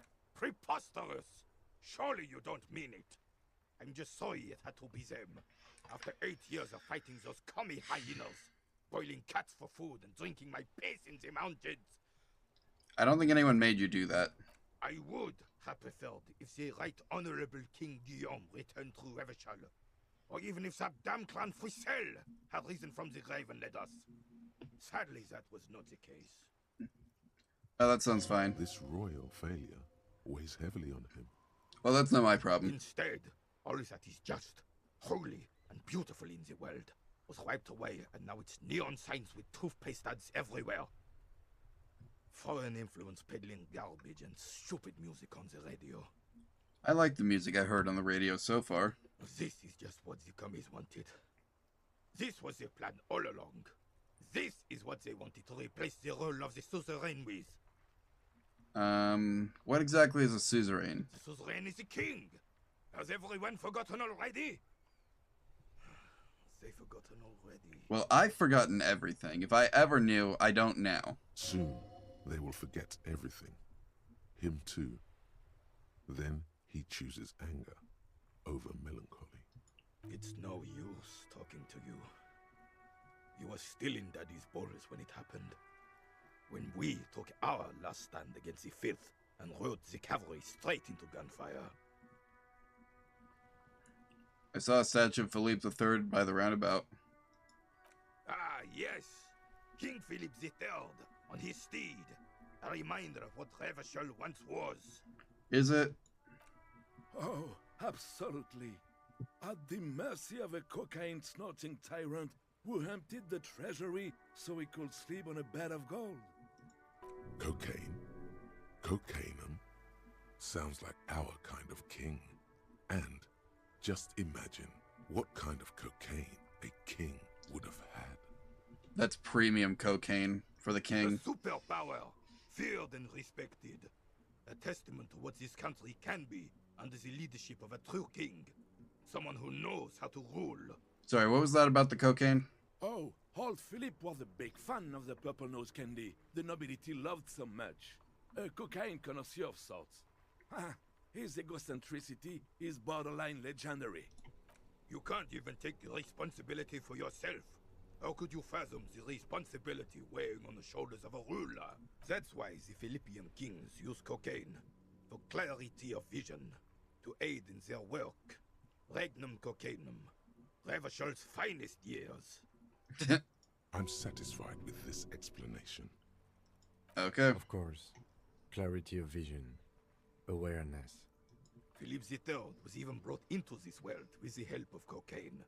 The court made him administer the dose to his mother when she was in labor, and it is well known that with the help of cocaine, only the purest, of course, he was able to connect with higher realms. Was he? Higher realms. Of course, it all makes sense. Seems irresponsible behavior for a monarch. From what I've seen of the officers of the RCM... But I don't want to get into a debate about drug policies. Really? You were happy to get into a debate about plenty of other things. Let's talk about something else, though. Right. All you observe is a veteran refusing to let go of the past and his old uniform. This is not uncommon. This is the uniform of the Royal Carabiniers in service of Frissel I, Guillaume le Lion, and the valiant King Philip V before him. Okay. Don't you mean Frissel the Fan? You do not speak his name, Craven, although he was a clown. But he was our clown, ours to ridicule and to mourn. Okay. There's something you missed. You will get to it. Don't worry. Will I? Thank you for your time. I have really outdone myself. Yes, that's what you need, Gaston. More padding on that fat arse of yours. I hope your heart gives out. René, it's a little pleasures. Life doesn't need to be a struggle. It could be a Hello, bit officer. more of a struggle. How might I be of assistance on this fine day? Tell me, what do you know about the dead man? Let me think. I heard someone was hanged and left on a tree for a week. But that's all I know, really. Really? You know absolutely nothing? No, officers, I'm sorry. And I really would like to assist. You are both good guys. I can see that. Can you? How? Then help them, you wimp. You have plenty of shoulder with the ghost caviar in the Union. Someone must know something. I wish I could, but I just don't know anything. I always keep my nose clean and don't gossip. Everyone knows and respects that. Do they? Respects? Sounds like you're holding back. I'm not even anyone. Of course he's holding back. His mouth is so full of Union prick he can't even speak properly. Ah, so he's a Union man. Nice. Can I at least finish my fucking sentence before you piss on it? Is that okay, René? I'm not anyone impotent in the Union. I just know Evrard. And who is this Evrard? Evrard Clare. Everyone in Martinez knows the Clare brothers. I taught these boys human studies and history in the gymnasium. What do you know about history? You never witnessed history, only heard about it years later when it had already moved on. You don't know history. The old soldier mumbles something under his breath and turns to face the sea. Let's try not to get caught in a crossfire. Lest we leave riddled with bullet holes. This animosity is ancient. Alright. But they are hanging out with each other voluntarily. I understand that right, at least. Are you a union member? Oh, in many ways, yes. Like an honorary member. I attend meetings and parties, help with little things. Evrard, Edgar, and the older debarders all know me. Why do my eyes keep closing? I swear, I'm not actually closing my eyes all that much in real life. In many ways. So you're not an actual member, though. Not in the technical sense. I don't have a vote or a membership card, but Evrard keeps me on the payroll, just for the little things. Legal things? Of course he's not a member. He's not a member of anything. I knew that. He's a Weservein. Turns the way the wind blows and tries to look important. Does it work? I hate the socialist rabble, but even siding with them is better than living your entire life on the fence. Never committing to anything. Pick a damn side already. What kind of stuff do you do for Everard? Writing work mostly. Occasionally, he needs something written, and I happen to have a way with words, people say. What kind of things do you write for him? Oh, nothing official, I assure you. Just essays for the newspapers. About Martinez and how things are and how they could be. Evrard and I had these long talks where... Well, he tells his little penman exactly what to say. It's commie propaganda, plain and simple. You should be ashamed of yourself. Nice. No, thank you. For being consummate professionals. You'll have this case wrapped up in no time. I'm glad you believe that. Bye for now. What's this?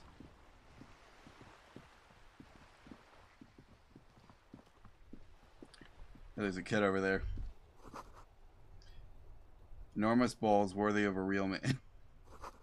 Maybe a sea monster did this to the plaza? No, we already learned it just got shelled, remember?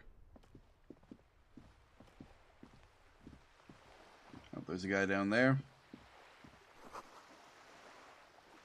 Inoperable, it says. That's a shame. I do have some coins. Better watch your mouth, Baron. Oh, this guy thinks he's important.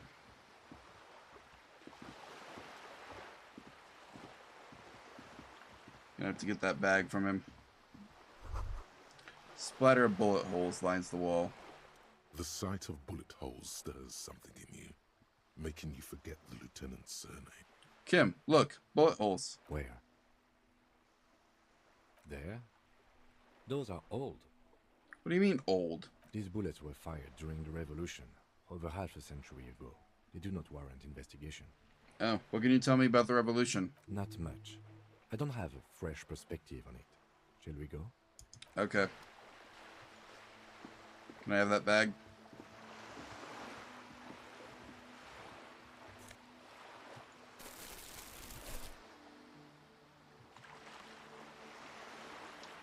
Alright, well.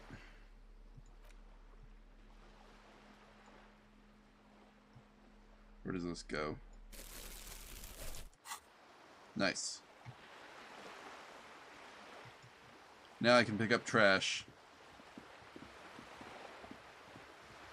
This coin-operated viewer is facing southwest. Its coin slot is full of fossilized bubblegum, rendering the machine permanently inaccessible. Poor little viewer. The metal feels cold and wet under your palm. It looks unhygienic. Probably some kids. A thick layer of graffito covers the lenses. You spell out the word Onug, written on the other side, with N and C scribbled backwards. Oh, it was Kuno. Under the graffito, a sea of blues and greys appear. Behind the water lies a coast, studded with concrete and reeds. On it, a church on stilts, lanky weather-worn wooden planks, an X-shaped cross topping its tower. The church looks old and weather-worn. There are no lights in the windows. Creepy. What's this? Ad reads, broken windows. Tibbs has windows. I have a broken window in my hotel room. What's this? Roundabout North. Capeside Apartments.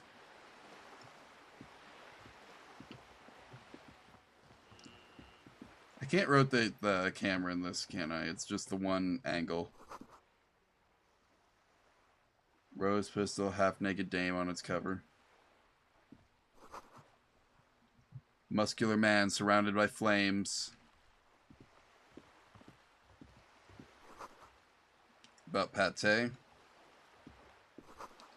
You don't really understand what this book's about, nor does it seem important. Well, that should be for me to judge, isn't it?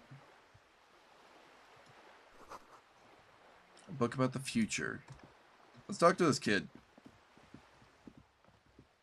Hello, small child. Sir. Step right in. The store is open.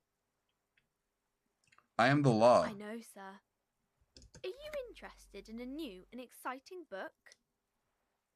What kind of store is this? It's a bookstore, sir. We sell books, postcards, and some board games. It's called Crime, Romance, and Biographies of Famous People. Yeah. Oh. That's a name of a store? You couldn't come up with something shorter, maybe? Like a little bit shorter? Whoa, whoa, whoa, whoa. Hold your horses, little girl. Yeah, okay, let's slow down a bit. What's a book? That is a book.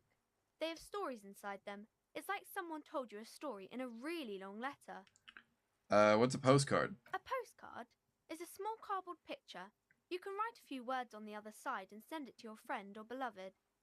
She is unfazed by your questions. She would consider it impolite to point out any perceived weirdness. What's a board game? Board games are like little games on a table, made to pass the time. There are several different ones, but sailors here mostly buy cards. Interesting. Thanks. My pleasure. Anything else you'd like to know? Is it okay if I ask you some questions? Okay, sir. I'll try to answer any questions you have. I hope they're about books. What is your name? My name is Annette, sir. My mum, her name is Plaisance. She owns the store. She's inside minding the register or organising the stock. Okay. Feel free to step in and browse our wares. And you're standing out here in the cold because... I'm signalling that the store is open. Otherwise, people might not know. They'd miss out on the crime, romance, and biographies of famous people. A sudden gush of wind turns the pages of the books on the counters. She covers her face, smiling. But she's cold. You're cold. Can I help in some way? Kind of you to offer, sir. What could you do to help her anyway? I should have a word with the store owner, maybe. Maybe? Oh, no, sir. I'm happy to help Mum by luring in customers. Besides, I have some hot juice in my vacuum bottle to keep warm. Shouldn't you be at school or something? I do my studies at home at the moment. I have to help Mum keep this place running. School is stupid anyway. You're lucky to not be there. Mum says it's necessary to do both because it builds character. Mum says a proper worker is dutiful. That's how you get ahead in life. You succeed. How's it going? Mum says it's peachy. She was a little afraid at first. There's talk about this house being cursed. Cursed, you say? Behind her, the window has been boarded up. You sense the boards creaking, twisting for a second, and some kind of doubt in her tense shoulders. How's it cursed? Cursed in the way that makes them say that no business has ever really thrived here, sir. That they all go... bankrupt. Exactly. But we've been doing fine so far. That sounds serious. I should look into this. We can go into the bookstore and ask about the case. But I don't see much more to look into here. Yes, please do look at our wares inside. The postcards and board games you asked about are also there, sir. What about the other failed businesses? Nothing really, sir. Mum doesn't allow me to sneak around in the back rooms or the cellar. I don't really know what's there. Yeah, you don't want to go to the back rooms, so I hear. How does the curse manifest? It does not manifest itself in any way. It does not exist. I liked it better when we were talking about whether it's appropriate to stand out in the freezing weather. But Kim, the plasmic manifestations. No such thing. Anything else you wanted to talk about, sir? Enough about the curse. Maybe I can tell you about some of our books instead. What's this crime business? Crime fiction is about murders or burglaries or things like that, and the work of a policeman or a private detective who's trying to solve a crime and catch the criminals. But no. I need to know what crime is. It's that bad. Crime is a deviation from the law, punishable by either a civil or criminal sentencing. It's what the law prevents. Oh, I get it. Crime murder gets the people going. And it's kind of like a puzzle too. You can guess who the criminal is, or how the good guys are going to catch him. I'm a policeman. I'm the law. You don't look much like a policeman. Well, what does a cop look like then? Didn't mean to offend, sir. Sorry, sir. It's just that you don't look like Dick Mullen. I used to look exactly like him. Then I decided to live a little. What's that mean? You know, cut loose, raise hell, blow off steam. And everything's better now, sir? No. Why is that? A man can never be truly happy with who he is. Oh, okay. I shouldn't have said that thing about Dick Mullen. It's not your body that's important to your police work anyway, it's your brain. Head? Yeah. No, it's your soul. Your blue soul. No, your resilience. Grit. That's a bit childish.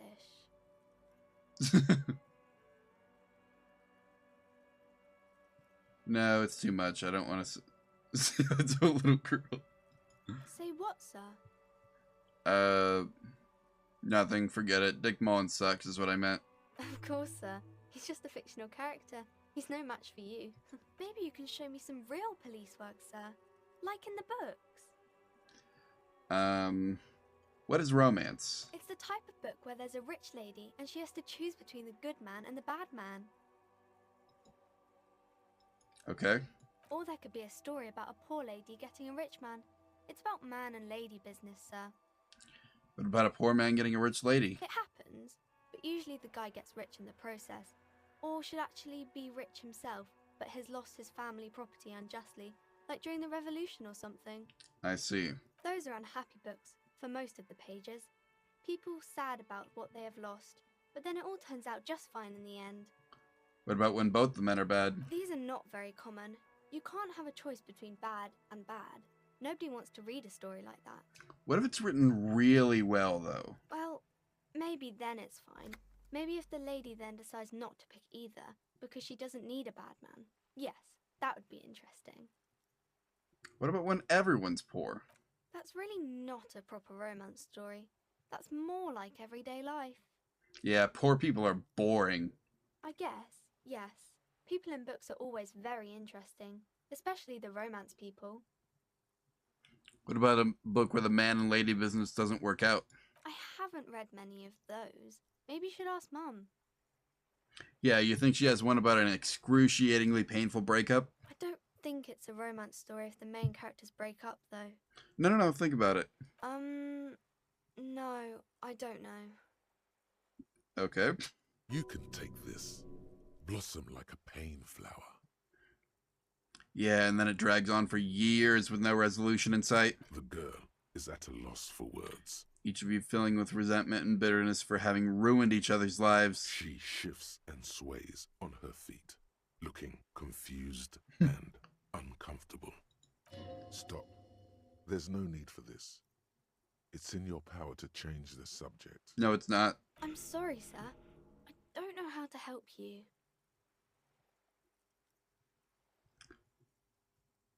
I don't need help. I need a real book that tells me how it is beyond not just this drivel. Sir, sorry, sir. I'm still little. I can't. It's time to leave it be. You're about to make a child cry. Are you proud of yourself? Not a single shred of pride remains. This is your tiny chance for redemption. Apologize. I'm sorry I got agitated. Yes, sir. And what's a famous person?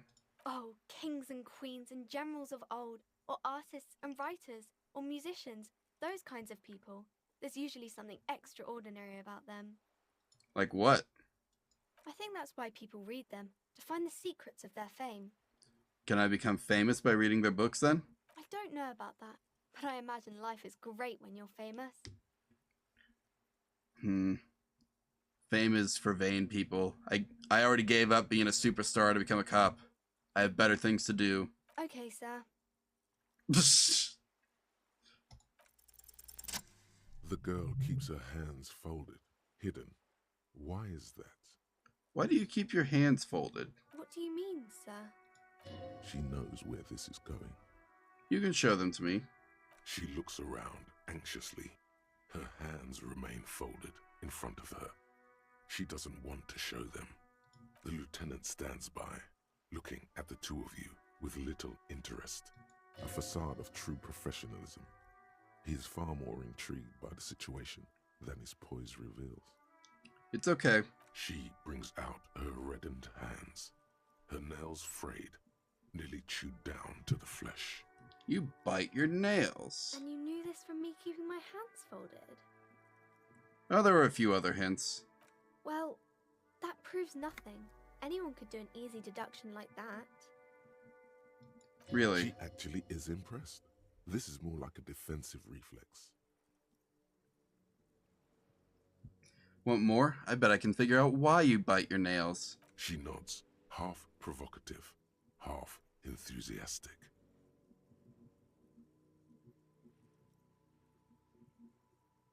Maybe so, sir. Okay, I know it's a bad habit, and I shouldn't. Either way, another ace deduction by the #1 detective in town. It was okay, sir. There's more that can be achieved here. Ask her to do the same. Fine. You think you can do better? Do something about me. You're quite sober. The lieutenant does not flinch at the comment. He does not flinch even a single bit. He is intensely not flinching. It takes effort. 1 second. Something's...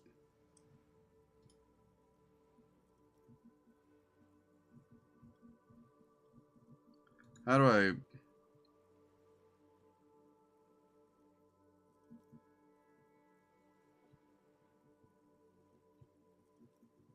Let's set as high as it can go. Okay, well, I can't mess with this right now. I'll have to figure out why my eyes aren't staying open after stream, I think. Wait, how do you know I'm usually not? Because you usually aren't. And I'm having a grand time. No, I'm sad my head hurts. I'm sorry, sir. I hope things get better soon. There she stands, swaying on her feet, assaulted by the early spring breeze.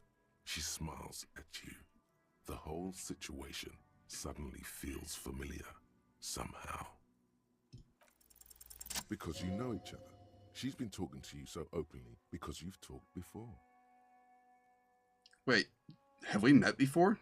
Yes, I stand in this spot all the time. You've been running around all week, sir. Sometimes without your shirt on, asking people questions. I haven't really understood what about. Did I ever talk to you? Of course, you've stopped by a few times. You certainly look better than the last time I saw you. Thanks. I'm trying. Yeah, I can see. You don't have party eyes anymore. What's that mean? Party eyes. Yes, of course. That makes sense. I'm not surprised children have seen you running around with party eyes on, he thinks. Not at all. What's that mean? You know, like a cat in the dark, all big and wide-eyed. It certainly looks odd on a man.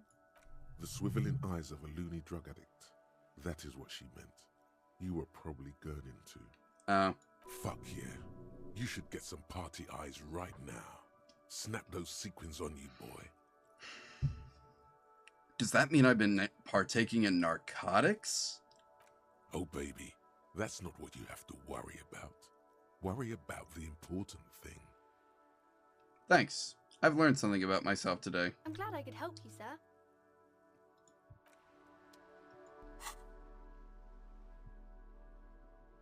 Wait, what? Oh, I do have a new shirt. What's this? That's the one that...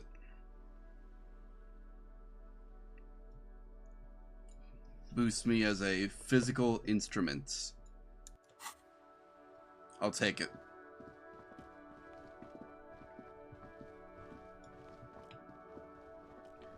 Alright, So we've got a few things to do still. We've got to go get the key to the dumpster. First and foremost.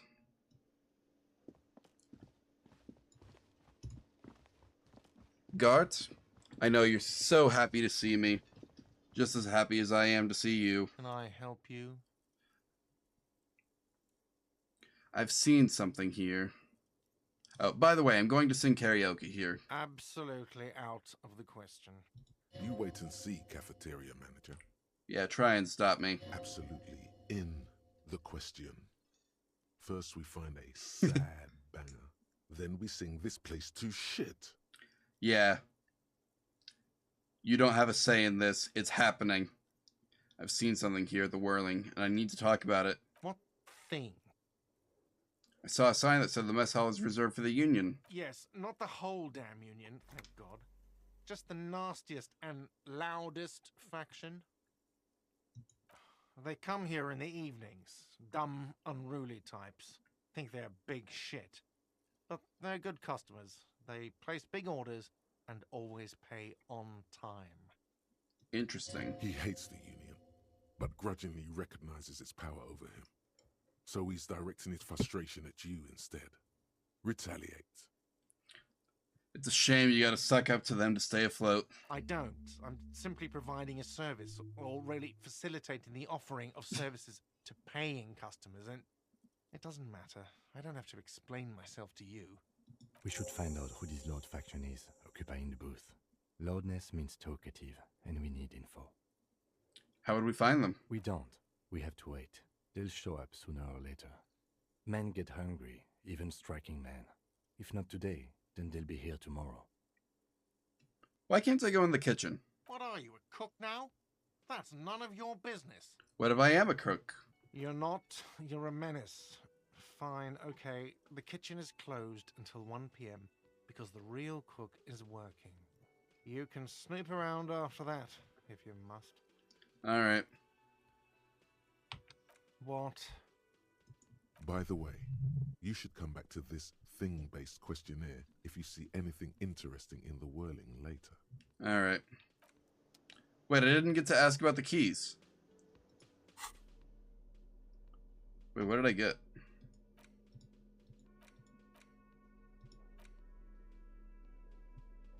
I didn't get anything. You liar. I do have points, though. Let's see. What could I invest points in?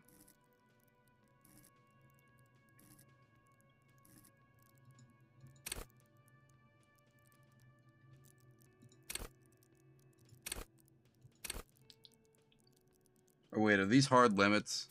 Okay. Some of these I think are important for later, so I'm going to go ahead and put a point in visual calculus. If that's as good as it gets, that's as good as it gets.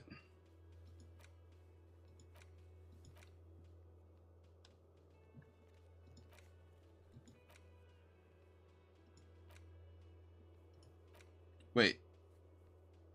Do I not have a quest for the key? I thought I had a quest for that. Whatever. It's fine. We'll get it later. Maybe I gotta go out and mess with it again. Wait, I never talked to Kuno. We've got to talk to Kuno. Can't believe I didn't do that. Time to lose even more morale.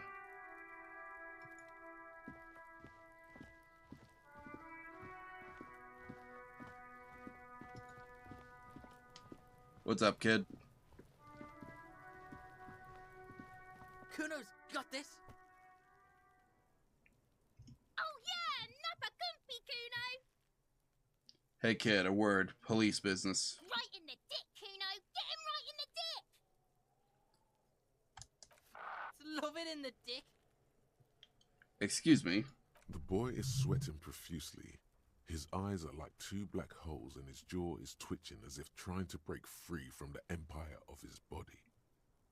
Stop using slurs at my crime scene. That's not how we do it. Can't talk, pig. Shit's coming up strong. Throwing rocks. Shit coming up strong. That sounds good. Joyous. You should hang out with this kid and see what the juicy shit is all about. Juicy what now? I mean drugs.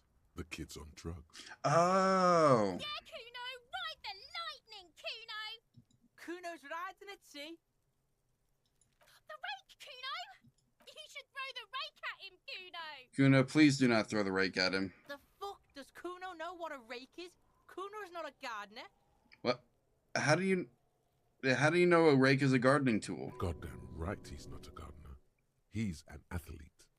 Every rock connects, making the battered corpse look just a little bit worse for wear.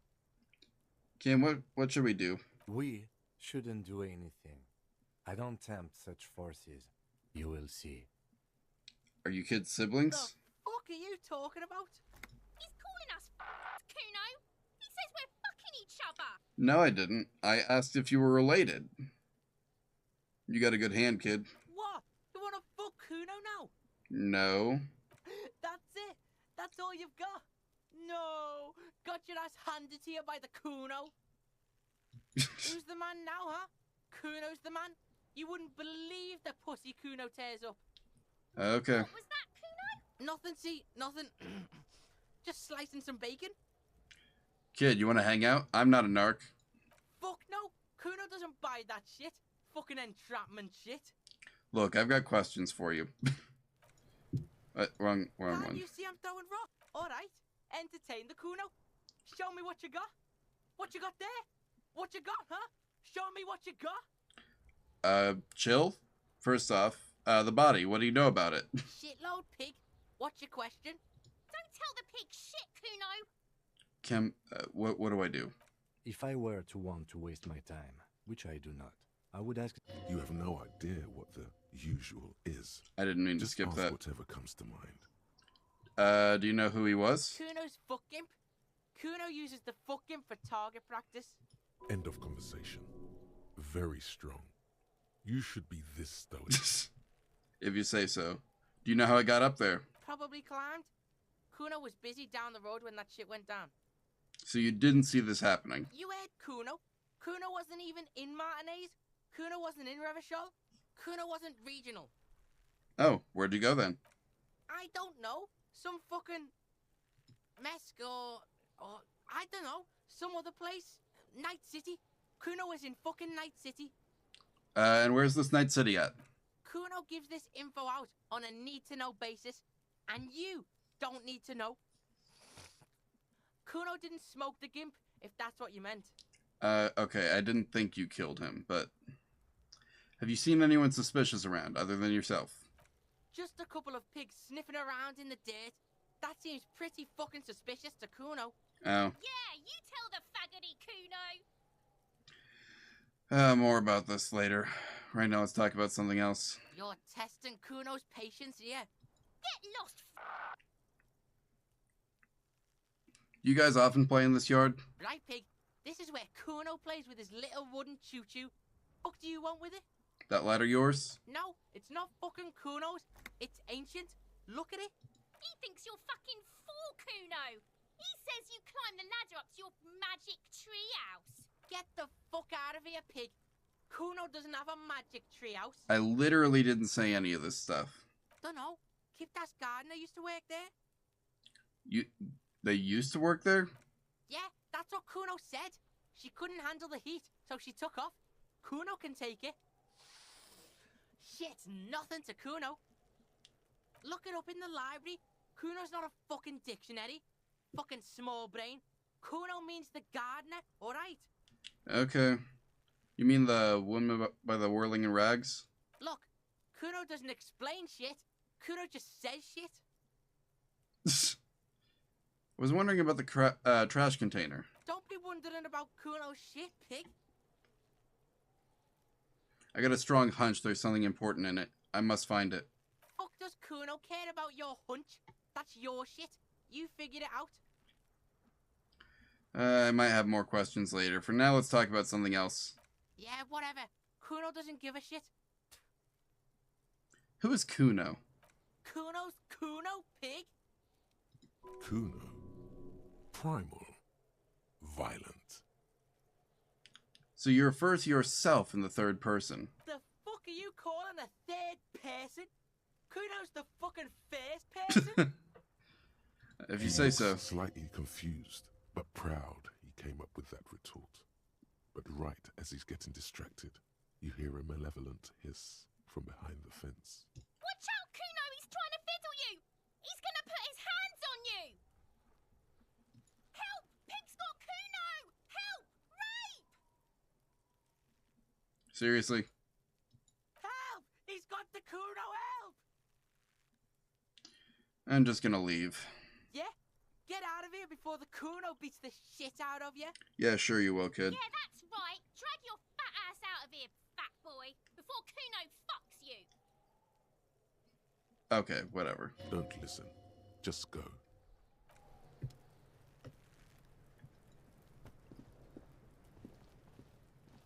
This trash container is locked. We could try using a pry bar. There's one in my motor carriage, or... Did someone say pry bar? Oh yeah, that sounds awesome. Pry bar, pry bar.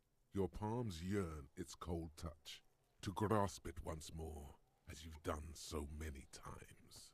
Or we could ask for a key from the manager of the Whirling in Rags. He probably has one. now I've got the quest. The manager? Bullshit. Go straight for the pry bar and pry this baby wide open. Maybe I will. Let's see. What's in here?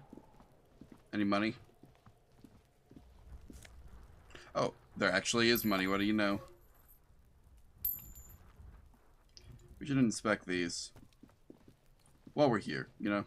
There are several footprints in the mud, left by work boots. Anywhere from 6 to 12 pairs have walked here. What kind? Heavy workers' boots with reinforced toes and hobnails, all over the yard. Okay. Noted.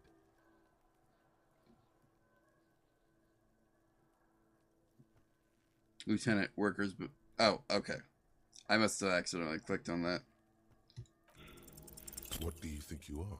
A super detective? You're hungover. These are just dents in the mud. No pattern emerges for the time being. Man.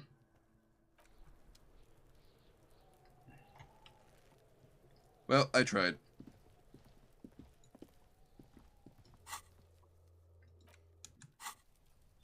What's this? An inconspicuous pile of the roofing material, Eternite. What's this? It's nothing. Someone just left some roofing material slanted against an old shack. Sure they did. Because it's nice and orderly. Well-laid pallets. Easy on the eyes. No, there's more to this. You get this strange feeling. What feeling? Hard to say. It's gone now. Feelings pass, you see. Especially the small ones. Okay. Well, I guess we aren't going that way then. Can I not? I guess I can't get over there. Yep, that's not an entrance. That's fine.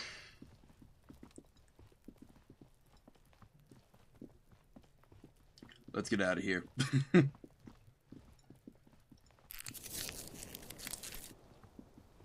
I've got the magnesium, may as well use it, you know.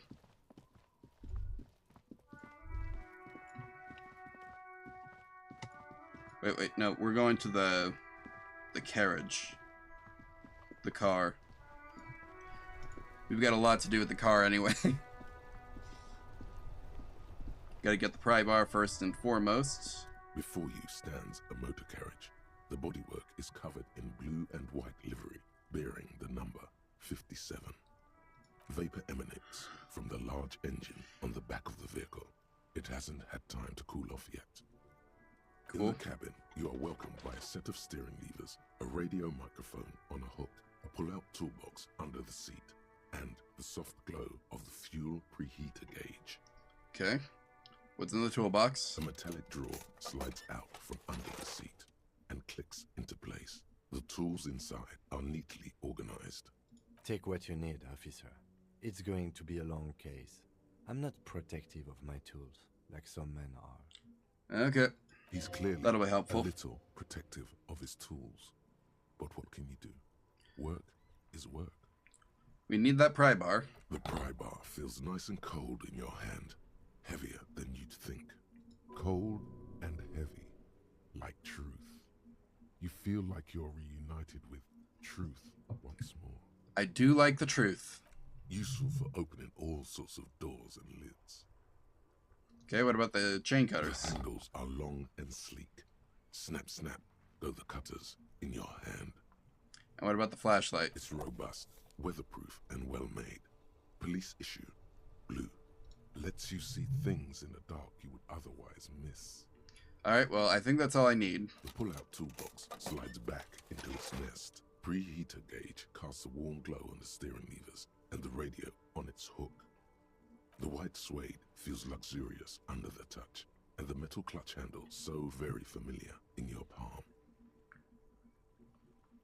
Kim, what is this? This is the Caprice Kinema, my motor carriage. You can use the toolbox and the radio if you'd like. Oh, thanks. Motor carriage, motor carriage.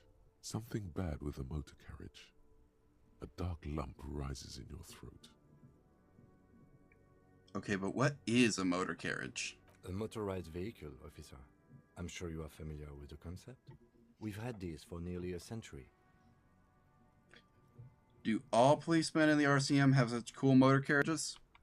The Caprice Motorcar does provide most of our patrol vehicles, yes. Can we go somewhere with it? No, I'm afraid not. We have a murder case on our hands, remember? Oh yeah, I forgot. In the cabin, you see a set of steering levers, a radio on a hook, a pull-out toolbox, and the soft glow of the fuel preheater gauge. Alright, to save time, I'm gonna go get the key, or I guess I don't need to get the key. We do have the pry bar now.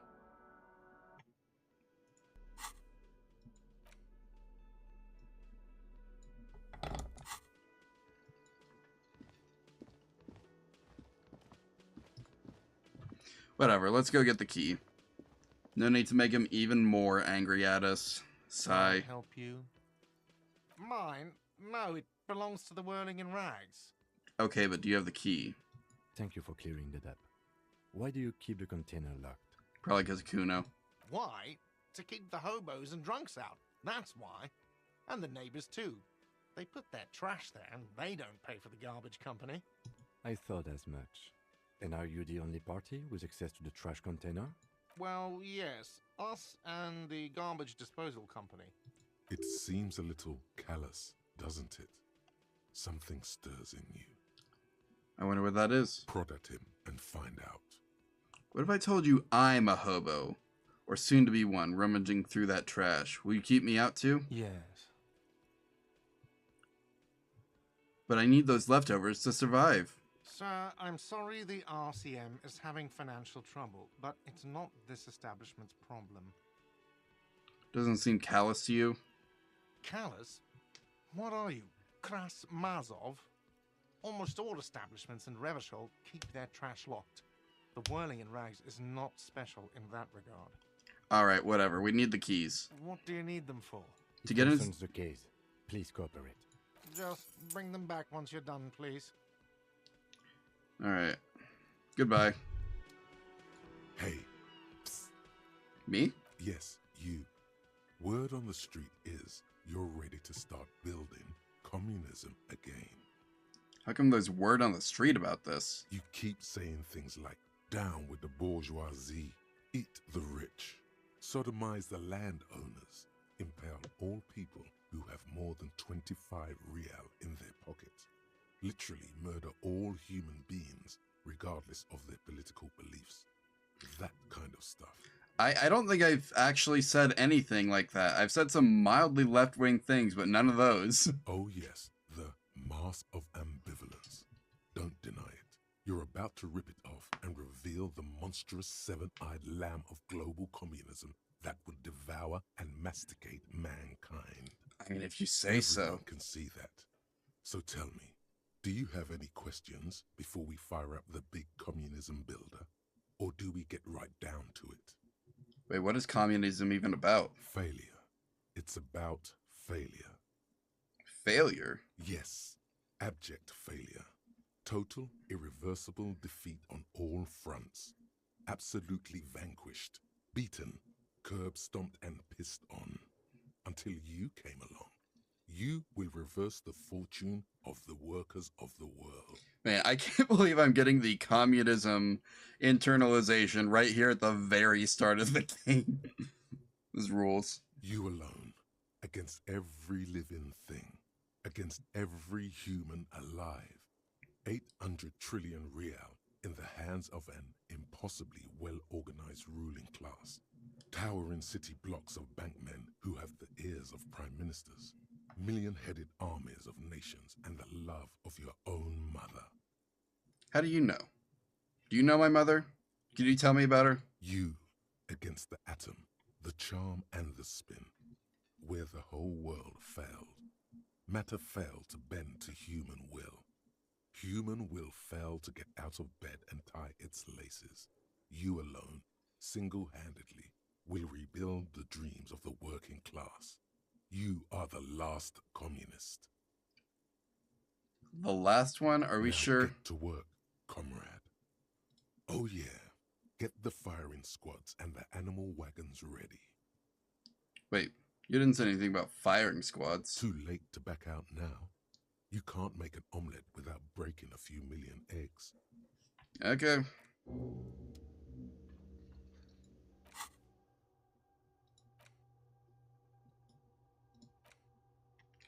Looks like I'm almost done internalizing HoboCop, so let's go ahead and start working on Mazovian socioeconomics.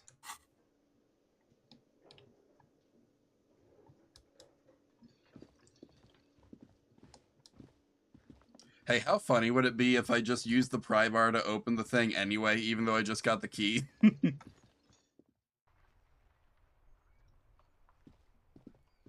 I'm sure it would let me do that, right?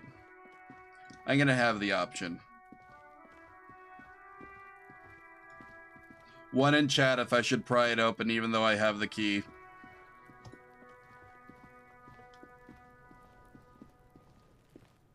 This trash container is locked. The sliding lid has a padlock that says, whirling in rags.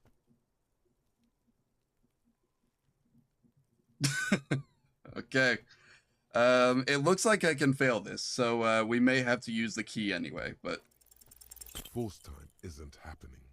You've jammed the pry bar under the lid, but it just isn't bending. Sorry guys, I'm too weak. What is this? Your triceps ache for the metal to bend, but it resists.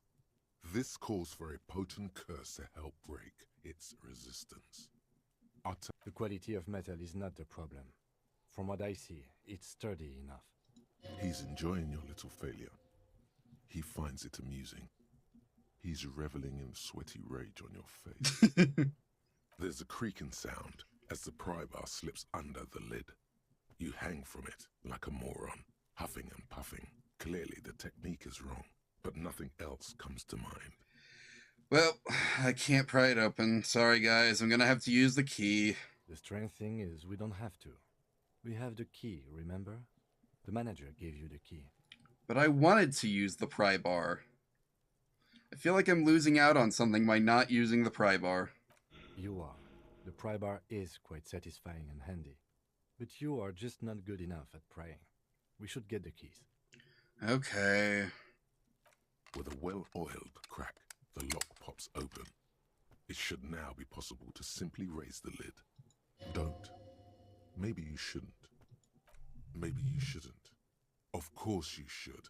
This is your time to shine, HoboCop. Dive into that dumpster for extra content. Didn't I just have a premonition that there's something in there? There is, but you won't like it. Sweat forms on your brow. Your hand is still on the lid. Open the lid. The smell of rotten food rises to greet you. You see soggy cartons, dirty rags, and organic waste. Anything else? We're just in time. This hasn't been emptied for over a week. Let's see. Let's look under the... boxes of carton. See, milk, an egg rest with one broken egg in it, some pasta wrapper. Picking up the soggy packages somehow feels familiar. I've done this already, haven't I? A box falls into pieces in your hands. Batiste Soleil cereal. There are plastic pasta packages below, and turbo noodles. Nothing of note, however. Pick up the rags. Among the threadbare kitchen towels, something catches your eye. A pair of denim trousers. As the legs of the slime-covered jeans begin to unspool from the garbage, a rank corpse smell fills the air. The victim's clothes? Cadaverine odor is faint. If these belong to the deceased, they were removed when he was still in the early stages of decay. Interesting. Drop them in here, officer. Guitar-marked blue jeans. Pocket empty, or emptied. He wore them with a belt, too. A white belt. The loops appear stretched, but the belt is missing. That's it. Do you see anything else in there? I have another bag here. Cool, we may need it. Something slimy catches your eye. A drab, long-sleeved shirt, olive-colored, appears from the food waste, dripping with pus. Gross. This is a military-type overgarment. No label or serial number. This is the kind of rib-knit shirt that's worn over light armor to conceal it in an urban scenario. Anything more? The rest of the rags are just kitchen variety waste. Just garbage. I think that's it. All right. We should go to Gart again and ask if he knows who put the clothes in the trash. It could be as simple as someone from the hostel cleaning the yard. Or that one. I'd advise against confronting that force. Yeah, we need to ask the kids who put it there. The fuck's he on about, kids? You hear that, Kuno? He thinks you're an infant or something. That's exactly what I said. Good night. See? You think someone from the whirling might have been involved? Not really. All we know is the victim's clothes are in the trash. The lid was locked, and his establishment had the key. It's just a small loose thread. Yeah, just a small, loose, minor detail. The lieutenant nods, then looks back into the trash container. All right, let's look through the food waste. It's just organic waste, cold and slimy on your hands. Apple and potato peels, mostly. Unidentified sludge, and the occasional chicken bone thrown in for good measure. But hey, nothing. It's nothing. Nothing more to see here. Okay. What's this? What? A blue piece of plastic sticks out from the apple peels. It's shiny. Looks like the corner of something. Something larger. A clipboard. A blue plastic clipboard with moist papers hanging from it. They look badly damaged, but you can still make out forms and notes, written in a man's handwriting. Fascinating. Officer, is that your paperwork? I don't know what this is. It is. Look, the plastic has the RCM street grid on it. You've even got an autopsy form in there. Gross. If you don't mind me asking, how did this get in the trash? There's a foreboding quality to it. Maybe I needed to lose it for the great bloodletting to begin. What are you talking about?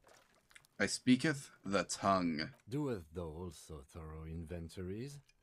You should take stock of your notes. Make sure it's all there. Official notes contain informants' names. If some of it has fallen into the hands of the RCM's adversaries, bloodletting may well ensue. I don't know, man. Sounds like an order. I don't take those. I see, yes. You are what we call a badass, aren't you?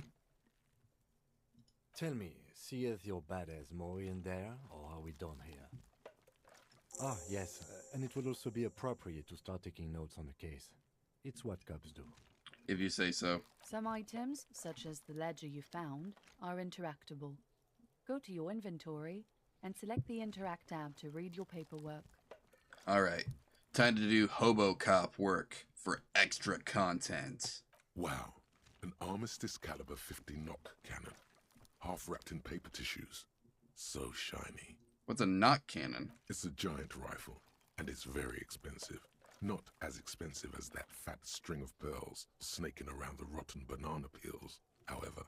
The what? And is that Cordon Electric's preamp with Electra F2 tubes? It is. That catches quite a price. We're talking 12,000. Easy. Unless you're into hi-fi yourself. Maybe I am into hi-fi. That's too bad, because none of those things are actually in there. There's just food waste and crisp wrappings. A cruel jest. There must be something. All you see is a broken mug with a racist depiction of the Yellow Man frolicking in saffron. An antique? Only in its social sensibility. Alright, I'll take mug.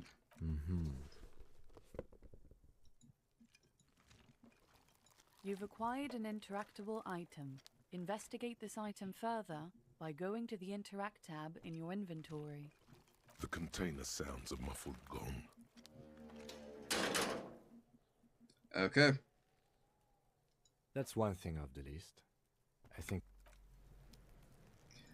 Alright, so we got some interactive items in here. Don't need these right now. What about this? It's the ledger you found in the trash. A pitiful cabbage of white and yellow papers hanging from plastic board, barely held together by a metal clip. This sad display is made complete by the faint smell of urinal cleaner. Anything else? There's a piece of toilet paper, or is it cleaning tissue? No, it's toilet paper, desperately sticking to the back of the blue plastic clipboard. It's a metaphor for you. Below the pathetics, terror. Do not look into its blue heart. It's just toilet paper sticking to the back of the plastic clipboard. You can take it off if you want. Still wet, the toilet paper peels off the plastic easily. All you have to do is shake it off with your finger and voila! The ledger now looks marginally better. Man, I'm glad I'm wearing gloves. An aluminium block runs the width of the board, biting down on the paperwork. Its crocodile teeth are the only thing keeping the papers together. A regular pencil, the tip worn down to nothing, has been attached to the clip. Alright, let's run my finger across this aluminum. The surface is interrupted by a silvery sticker. It's rectangular, sparkling with iridescence. You don't know how you didn't notice it before. Lieutenant, is this what you were talking about earlier? What? Yes, halogen watermark used for adding information to RCM property. What kind of information? It depends. Aside from an anti-counterfeiting stamp, mine has my station number and address. The information varies by date of issue. Okay. How many years you've been on the force, he's thinking. It'll have that. How can I read it? Any capable light with the right wavelength will do. Like? All RCM vehicles have had lights designed to reveal halogen watermarks. Mine too. This means you can read the watermarks if you just turn the lights on. Alright, well that's all for now. Okay. While a bunch of sodden papers sag from the clipboard in your hand, it's a sorry sight. Alright, let's look through the white papers. They're not exactly white. They're yellowed in patches by sunlight and alcohol, and covered in dense blue handwriting. Ink escapes into watercolor patterns, reaching its tendrils across entire pages. The paper itself is checkered, with faint red lines, forming short paragraphs. Such as? Once in a while, there's a red stamp that exclaims, "Case files, commit to paper." The case files themselves are plenty. You count more than 100 sodden, crumpled up, earmarked pages falling apart in your hands. They appear to be sufficiently organized and extremely dense, if mostly illegible. What are they about? Work, strife, poverty, the Jamrock Quarter. These are handwritten logs of investigations dating back to January 51, this year. The exact number is hard to estimate, due to missing pages and an odd naming convention. But there are at least 20, maybe 30 cases, undertaken, not completed, mind you. There was mention of a naming convention? Yes, it appears you employ a, shall we say, robust yet literary system. Each investigation has its case number written on the margins. Yet, still more tellingly, most are accompanied by a name. Oh, and they're written in capital letters, too. Yes, all caps. One is called The Next World Mural. Another, The Square Bullet Hole Murders. Another yet, The Unsolvable Case. More? Others appear more light-hearted. The guys on a couch in an unexpected location, and the murder at the Ukar parlor. Even the rare article-free collapsing tenement. Murder features prominently throughout. So I'm a murder investigative detective. You like this grimy murdering, don't you? Well, I like solving it, apparently. It's going to take assuming this is me. Piece these case files together, but it can be done. Once you're done inspecting them up close. Kim, my cases appear to employ some kind of naming convention. You mean the alphanumeric? Officer, precinct, time of arrival at the scene? No, I mean a non-numeric one with titles. Oh, you mean the titular? Yes, well, so do I. In our defense, almost everyone in the RCM does. Why? It's a holdover from the early days of the RCM, right after the revolution, when the organization had little idea how to do things. It persists in an unofficial capacity. Officers use these titles to refer to their work among themselves. I seem to have a case named the Square Bullet Hole Murders. Again, in your defense, I seem to have named one the man with the hole in his head. That was a real person. His death was real. Still, I named it that, to amuse myself. I pray his loved ones never find out. What happened to him? Rail spiked through the head. He died. It was a workplace accident. Oh. Tragic. Is there room for me to open a case? There is, for precisely one more. 15 pages near the end remain untouched by the damage. The checkered grid forms a structure of passages, breaking the case into subtasks to accomplish. The tasks you've completed flow out of the pen in a brash freehand similar to the rest of the letters. The wording comes easily. It's almost robotically simple, a language developed for mental rigor and simplicity. Inspect the victim's body. Interview the cafeteria manager. A satisfying slash sounds across the paper. You're done, it seems to say. And you, and you. Things to be done and things already done. The composition of reality. This is an extremely useful tool for a detective of the citizens' militia. Now all that remains is to name the case. Lieutenant, have you already named the case? No, actually. Any ideas? The Furies are at home in the mirror. Furies? Yes, well, I don't know. I have to be honest, I'm not experiencing the internal strife that it refers to. I am. And also, could you make it less poetic somehow? Just a normal case name, you know? Think, what would that be? A good normal name. The Hanged Man. Great. That's great. That's actually what I was thinking too. The Hanged Man. Good, strong name. We have a very good name for the case now. Okay, well, at least we can agree on one. I'm going to start calling it the Hanged Man. It's good we sorted this out. You don't exactly close them, so much as distance yourself from the smelly papers. They're a little further from your nose now. Can I read the case files now?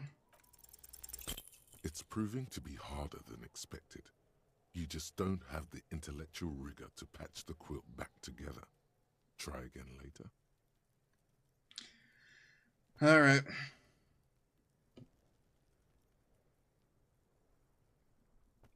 Let's look at the yellow papers. You see thin, translucent copy of paper. Some neon yellow, some bright red, all covered in boxes, like marching armies. These look like official forms, waiting to be filled out. What types of forms? 3. The topmost are misconduct fines. The middle ones are station calls. And the bottommost are field autopsy forms. Each is easy enough to make sense of. A monetary penalization ranging from 20 to 250 real. Severe cases allow for 1,000 real, but that requires special paperwork. The details of issuing these fines are spread out over the rest of the fields. What about the station call? These are quite sinister in turn. They give a date and time for the person to appear at the specified precinct police station. Below the call are the criminal charges you risk by not appearing. Man, that's rough. A dozen pages of thin copy paper, bright red in color. You see the parameters of a deceased human form waiting to be filled in. Age, sex, condition of internal organs, color of the irises, predation marks, condition of sexual organs. Enough of these. Yes, all that remains now is to fill those forms and hand them to people. Fines for wrongdoers, interview requests for bad guys, and field autopsies to dead guys. What delicious power hid within this pathetic mess. You feel better. I wasn't injured. The rest of the stinking cellulose is much worse for wear. Being sandwiched between the board and the rest of the paperwork must have spared the fragile copier paper. It's made of dark blue plastic, hard enough to beat someone to submission with. The edges are rounded, however.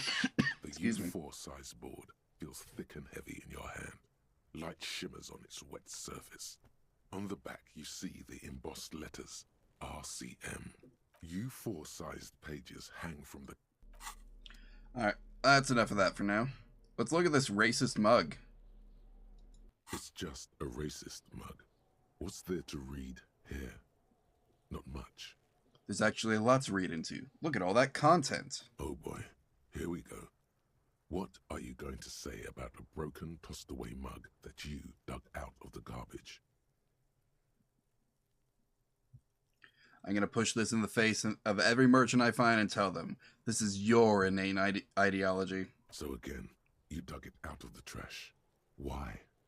It wasn't going to offend anyone there. Why don't you just get back to your case? Nah, I'm going to waste everyone's time. It's the right thing to do.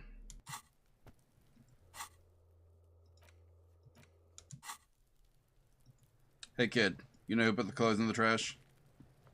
Fuck does Kuno care? He's on your crime scene, bossing you around.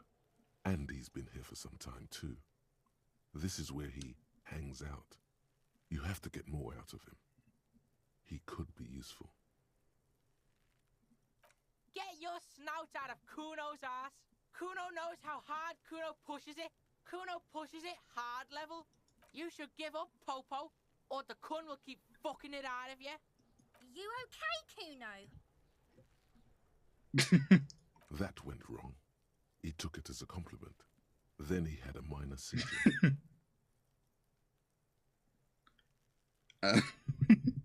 Kuno, I threw up and I can't investigate the body now. Yeah, like a fucking volcano. Yeah. Fucking pathetic. Well, you don't have to say it like that. You're lucky you didn't die there. Could you stop calling me that? Yeah. Kuno's got some advice for you. What are you? Like 80, right? Maybe you should stop embarrassing yourself in front of a fucking kid. I have questions about the crime scene. Yeah?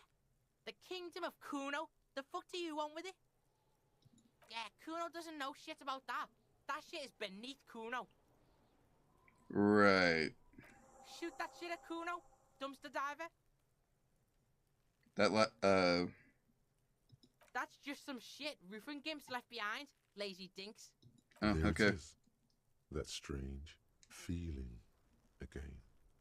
As if there was more than meets the eye about that pile of roofing material.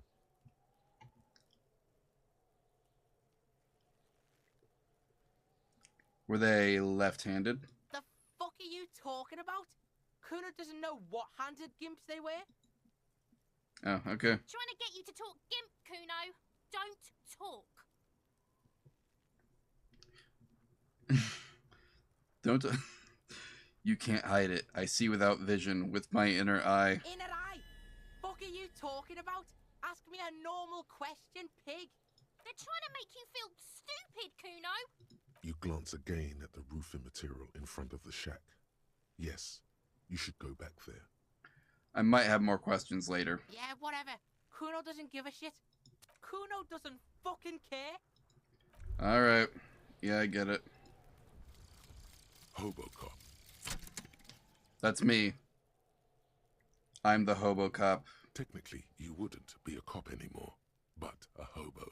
That would mean game over for the cop chapter of your adventures. But who knows where the hobo part takes you? To the bar? The old L'Assommoir? To the pier or the sewers? To Le Royaume, where for 300 years they interred the dead. You could plunder royalist crypts for long-forgotten triple malt bourbon. Then fight the Arden-Macan beast that lurks the bottommost sepulchres. The secrets of the city are all yours at last.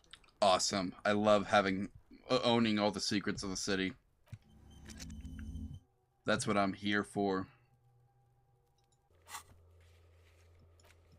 Well, the kids don't know anything about it, so time to go ask the manager. Should probably also give him the key back, if I had to guess. Oh, I can run.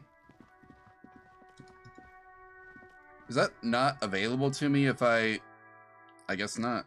Whatever, it's fine.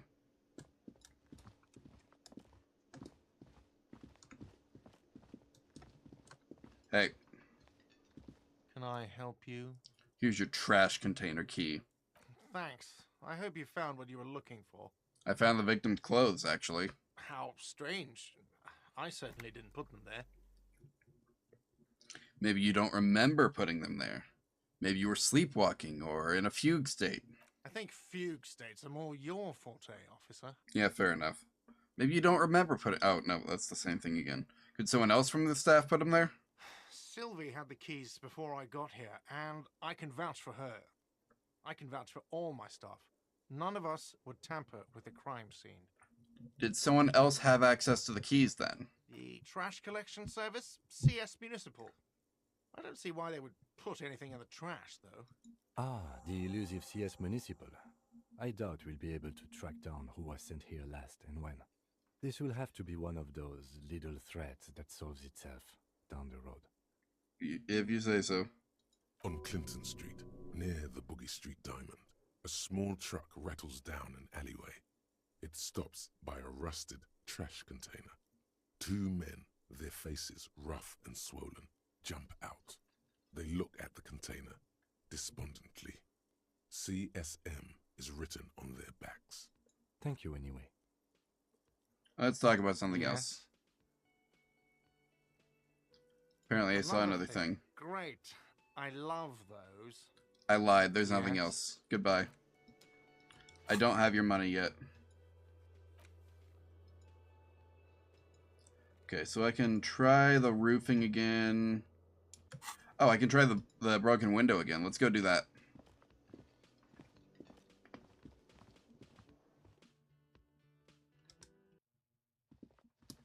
Actually, wait. They're not going to let me back in, are they? Because I haven't paid my... Oh, never mind. They are going to let me back in. Just for tonight, I guess. The window stands broken in its frame. Cold wind blows in. What do you mean, assess the damage? How would you do that? What are you even trying to do? Man, that extra point in visual calculus has done absolutely nothing for me.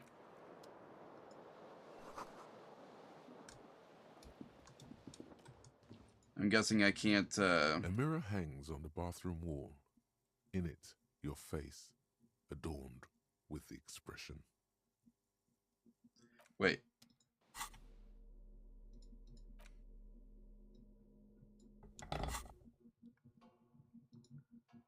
A mirror hangs on the bathroom wall. In it, your face. The faucet is quite terribly mangled, but you just might be able to twist its parts into place. Oh, what do you know? I actually succeeded. You handle the chain cutters deftly, applying just enough pressure. The faucet regains a recognizable shape. The steam stops. Perfect. I told you that you needed those chain cutters. Everything is connected. Everything has a purpose. The mirror begins to clear slowly without you having to wipe it. All right. Let's see. Is it possible now? Still Nope. not happening. It won't come off that easy. Well, I tried.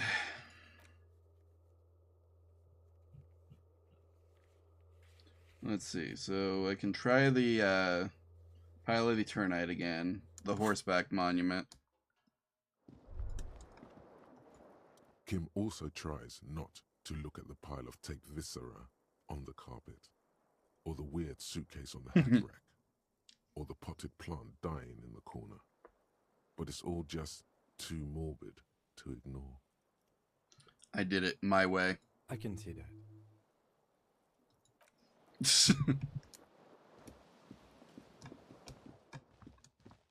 I don't know if you noticed, but I am not going for Sorry Cop this time.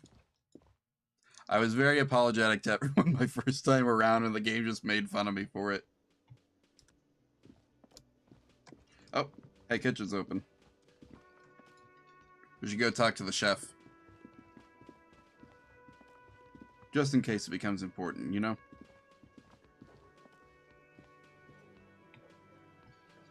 What's this? Oh, just dirty dishes from breakfast. Oh, they're clean dishes. Drying. The thin man is smoking below an exhaust hood, occasionally sipping from his mug. This must be the Whirling's cook. As you step in, he nods toward the table and says something in a completely foreign language. The only words you can make out are Garancy and Quebec. It must be his name. Garancy.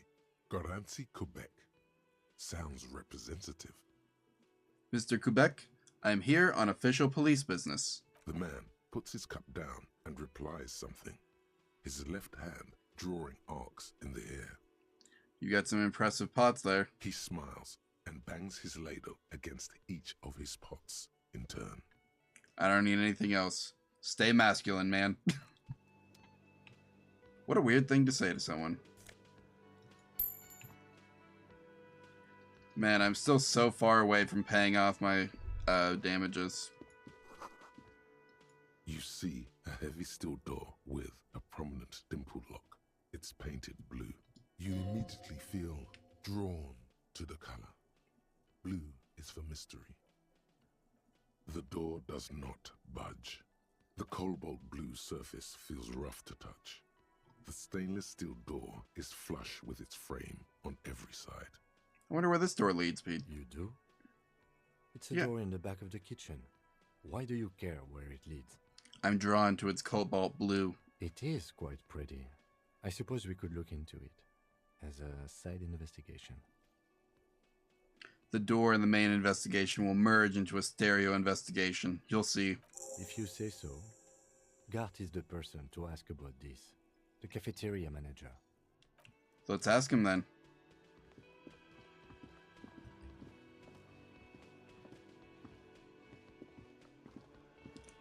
Hello, sir. Can I help you? Another thing. Great. I love those. Oh, yes, that door, sure. There's nothing mysterious about it. It's just a door. Do you know what's behind it? No, I don't have a key. I don't know how to get there. And I don't care either. It's not like I've been wondering about it for 10 years. It's just a frit warehouse, probably. Probably. Or some boring storage space with a bunch of old junk and dust. Junk and dust. He's attempting to maintain an air of indifference. It's absolutely not convincing. I think you'd like to know what's back there. Fine, okay, a little. But my job doesn't leave me time for wondering about one locked door in one of the cafeterias I manage. You only manage 3, dude. So, I haven't opened it. I have cleaned the whole place 100 times over, though, after the animals. And I haven't found a key, so good luck with that. All right. Yes?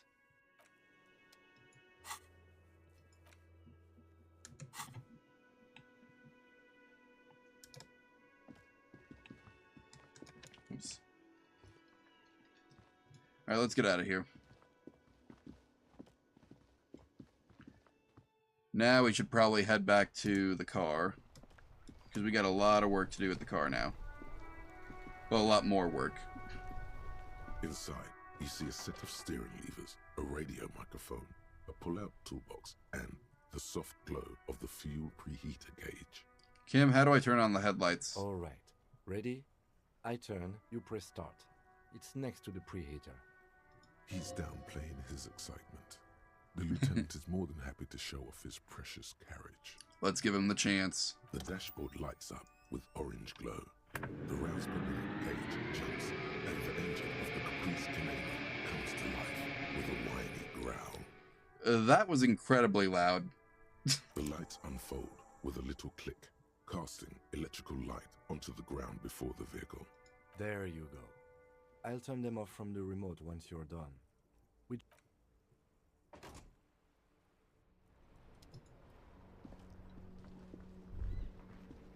As you hold your ledger's clip under the headlamp, an iridescent hologram appears. A street grid and the veins of a great river. A familiar sensation washes over you. There she is. Revachol West. Around the borders of the watermark are dozens, no, hundreds of micro-perforations. The rectangular watermark is overlaid with the logo of the RCM, and yet the major arteries of Revachol are all recognizable. They shimmer in the Kanema's headlights. All of them? Wait, look around you. A rat brazenly darts past you and disappears amongst the stopped lorries. In the distance, a child somewhere shrieks. A woman reprimands her in a voice no quieter than the child's cry. In the middle of a broken plaza, in a cone of light, barely visible in the daytime, two men, one slim, the other sturdy. They are on the city stage, but only one of them knows his lines. Now, I don't know if I would call Harry, sturdy. Ah, Martinez. Where are we on this? Let me see. Right here. Seems nice. No, it does not. Alright, what about these perforations? There are many of them, and they are divided into 3 separate rows. The first row has 18 dots. Not bad, I think. Not bad for what? You don't even know what it means yet. Yeah, fair enough. The next is the longest. It runs all the way around the border, and then some. There are so many, it's hard to count. More than 150, at least. Maybe even 200. 200? Wow. The last row has 3 perforations. That's it? That's it. Hey, what do all these holes mean? Those are perforations. They represent your record as an officer of the RCM. They are your statistics, as it were. I should have guessed you'd keep a record. Officers often do. Let's take a look. Son, here is where we score your life performance. You better hope it's good. Okay. The first row represents your years of service. 18 years. Okay, not bad at all. What did you do before you volunteered? Wait, 18 years? That's what it says. I might have guessed even longer based on your age. What did you do all those blissful years of your youth?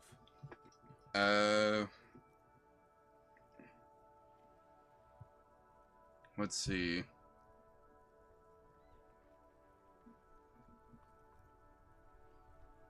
I was a hobo and I lived under a boat. You know, the RCM is a volunteers organization. We would have no qualms with vagrants joining our ranks were they qualified. But let's move on, shall we? I don't know if I'm being sarcastic. I'm literally hobo cop now.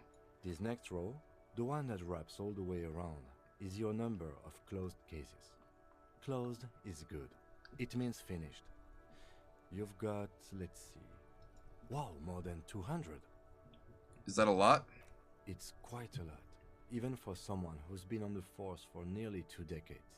Usually, clearing more than 10 cases a year puts you in the 90th percentile of all RCM officers. So I'm a super cop? Call it what you want. You are a valuable member of your precinct. Now, let's look at the last row. Right. Those are your confirmed kills. You've got precisely 3 perforations there. Confirmed kills. That sounds pretty evil. A drink would soften that feeling. So I'm a killer. That's right. A killer of humans. For an RCM officer, especially Precinct 41, which is in the Jamrock Quarter, it's rather tame. I mean that in a good way. What's it feel like to kill a man, Mr. McCoy? A young woman asked the man across the desk from her. Honestly, babe, says John McCoy, crossing his ankles over said desk. I don't feel anything anymore. It's just like brushing my teeth. I do it once or twice a week and don't really think about it. There's no trace of guilt in his voice. There probably should be. There are certain officers who treat their kills like some kind of ghoulish game. If they do happen to solve a case, it's usually by accident. But it seems as though you are, or at least were, one of the good ones. So we have that to be thankful for. Well, I'm good at solving cases at least. He's sincerely glad you're not a scary predator. Not to say relieved you're competent. I mean, I'm relieved that I'm competent. So far, I've not been all that impressed. Have you ever killed anyone, Kim? Yes. It's not a problem for him to state it, however. Thanks for explaining this. The lieutenant nods. Right. I'll go turn off the lights. You can now see your statistics on your journal page, to the right of the task description. 216 cases in total.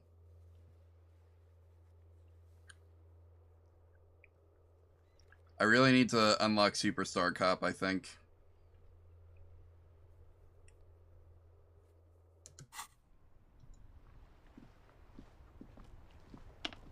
Inside, you see a set of steering levers, a radio microphone, a pull-out toolbox, and the soft glow of the fuel preheater gauge. As you tap on the gauge, the indicator pin jerks as if startled. It's in the large orange sector, indicating the engine is warm. Next to the gauge is a red switch labeled heat. Now, that's enough fun with the foldable headlights. I know they are mesmerizing. They're also fragile. I'm not going to turn it on for you again. Okay. The frequency tableau lights up, and the green button labeled Prime Line glows like a feline eye. And then you hear something. The like soft purr of electrical kittens, radio waves cast far and wide over the metropolis. A woman's voice greets you through the static. This is Precinct 57. Hello, Lieutenant. How may I assist you? Hello, Alice. Please assist our colleague from the 41st Precinct here. I'm putting him on. Let's see. Come in, Delta 10. This is Firewalker. Copy. This is Officer Alice Demetri, Precinct 57. How may I assist you? I could swear she's friendlier with the lieutenant.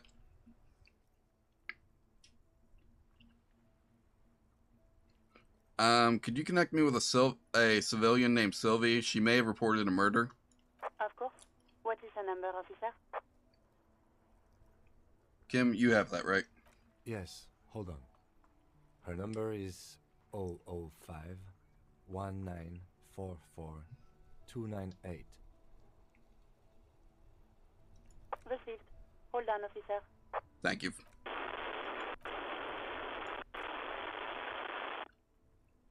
Give it a minute. She might be busy at the moment. Takes a bit to get to the phone. Understandable. I usually have to wait a while too. Although that's probably anxiety. Just wait. Relax.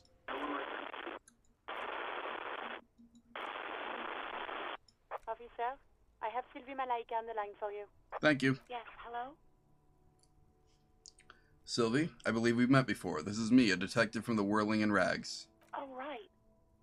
Hello, officer. What can I do for you? You can hear resentment in her tone. She's not thrilled to be talking to you again. That's okay. There is no resentment in her tone. She wants you to ask her out. No question about it.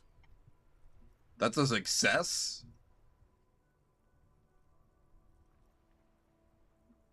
I think you're wrong, electrochemistry.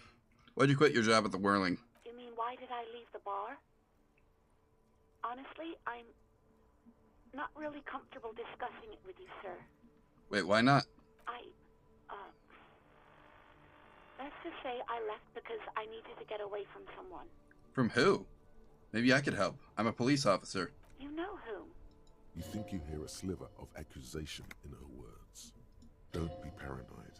She's obviously talking about someone else, not you. You mean me? I really don't want to talk about Why me? this. Let's just What did I forget do? about this, okay?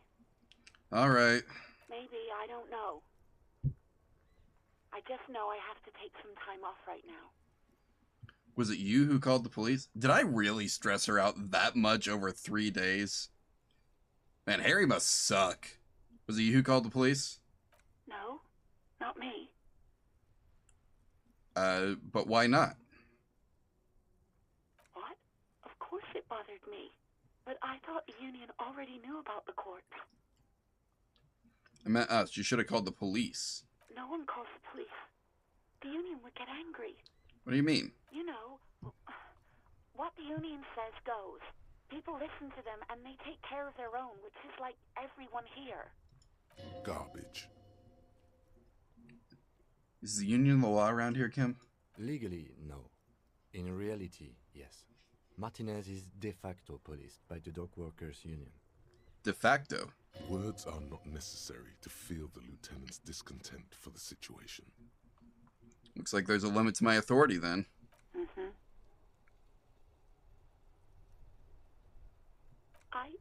I didn't want to get in trouble with the others. Okay. Push her further. Show her the error of her ways. Should I really do that? I don't think I should. No, don't push her. It sounds as if she's about to cry. What others? The other people who live around here. Local people. I didn't want trouble. Her voice is resigned and weak. Okay, I understand. You don't live here. You don't understand. Squealing is frowned upon here. Everything is dealt with, well, by the union, internally. Okay. Please, I just didn't want any trouble. You do? What else can I do for you? Do you know who made the call? No, sorry. I don't. Not a lot of people have phones around here. Copper thieves take the wires. People don't have the money to have the cables put in again. They use the union's phone, or the one on the coast. It was someone else. We'll find them sooner or later, officer. It just might take a while. Okay, next question. Yeah, go on. Do you know how my paperwork ended up in the trash container behind the whirling? Well, you tried to jam it down the toilet, sir, clogging it completely. After I had unclogged the toilet and retrieved the paperwork, I threw it out in the trash, thinking you didn't need it. Okay. I am sorry about that. Anything else, detective? Would you like to grab a cup of coffee sometime? No, absolutely not. Alright, I think that's everything I needed. Thanks. I do hope so. Please, don't call me again. Bye. Yes, you have obviously done something to upset her at the whirling in rags, when she was still working there. Wait, before you go, you're mad at me, right? What did I do? I can't remember anything. I'm not mad, it's just... You were so drunk and so emotional all the time, and then the skua thing happened.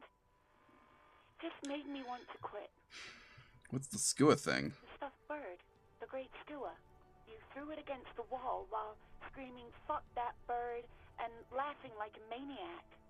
I did I that? think you said it had been giving you shit ever since you got there. That doesn't sound like me. I love birds. Yes, well,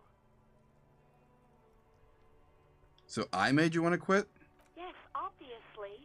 You were the worst client I've ever seen. And I have seen so many assholes in this place. I've had sailors fighting, union guys grabbing my ass, kids stealing booze. Once a guy was glued to the karaoke machine every night for 2 months. But you, Go on, I want to know what I did. well, you were worse than all of them. Honestly, you were getting borderline aggressive. Even about little things like not turning down the volume at 3 a.m. I even liked one of those songs you kept listening to on repeat. No more. I hate it now. What song? We Go On by the O.O. I can't listen to it anymore. You've turned it into a parody. Sorry about the song. To hell with that song. Then there was your room. Your project. An experiment to see how bad it can get in there. Well, I've seen The Room. It got pretty bad. I tried to send the cleaner, but you wouldn't let me. Threatened to make me understand. I had no idea what you meant, and I don't want to know. And then you screamed something about being the most boring person alive and how everyone leaves you because you're just so boring. Sounds intense. And then I had to deal with your toilet. The one you clogged with police documents, causing water damage downstairs in the kitchen.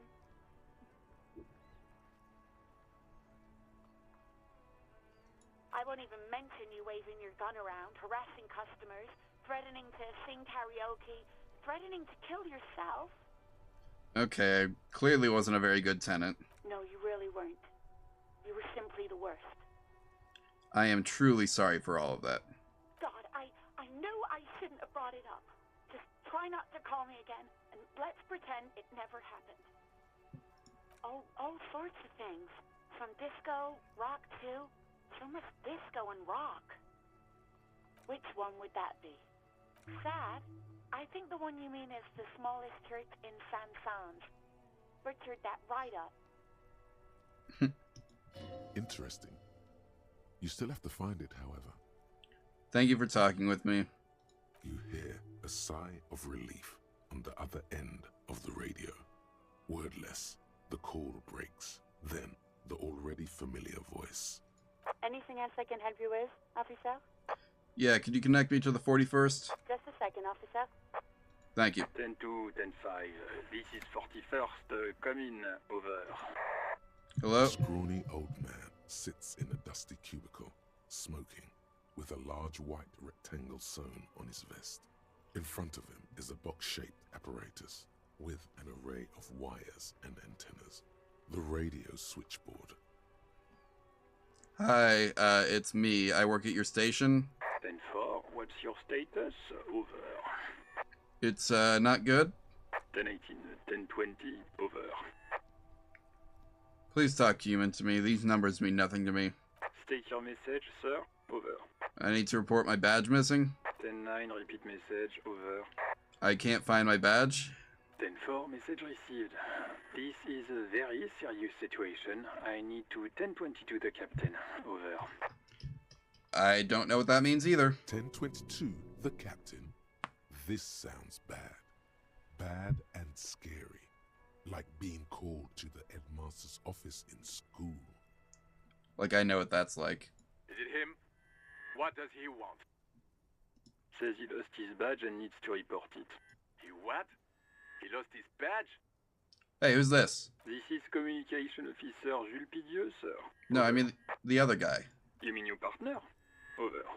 What is he saying? My partner? He's asking who you are. No, my partner is Kim Kitsuragi. He's here with me now. I'm his goddamn partner. It's your partner, Satellite Officer Wittmar, sir. Over. Did he lose his memory along with his fucking badge? Yep. Who lost his badge? Dick fucking Mullen. Who do you think? It's Officer Dick Mullen from the bestseller Dick Mullen and the Lost Identity. Dick Mullen is not your name. It's the name of a fictional detective who would not lose his badge. How do we know that? Defend yourself. Immediately. They're laughing at you. Ha ha, officer lost his badge, like I'm the first one to do it. He says this has probably happened to other policemen before him and laughs sarcastically. Oh goddamn it. Is he fucking kidding? The whole station's gonna be dicked for this. What's your point? Satellite Officer Wittmar is wondering if you might be joking and adds that this tarnishes the reputation of the entire station. Over. I can hear him. Mullen dicked us. This is... Can't we just move on? I want to get it reported and be done with it. 10-4, I hear you, officer.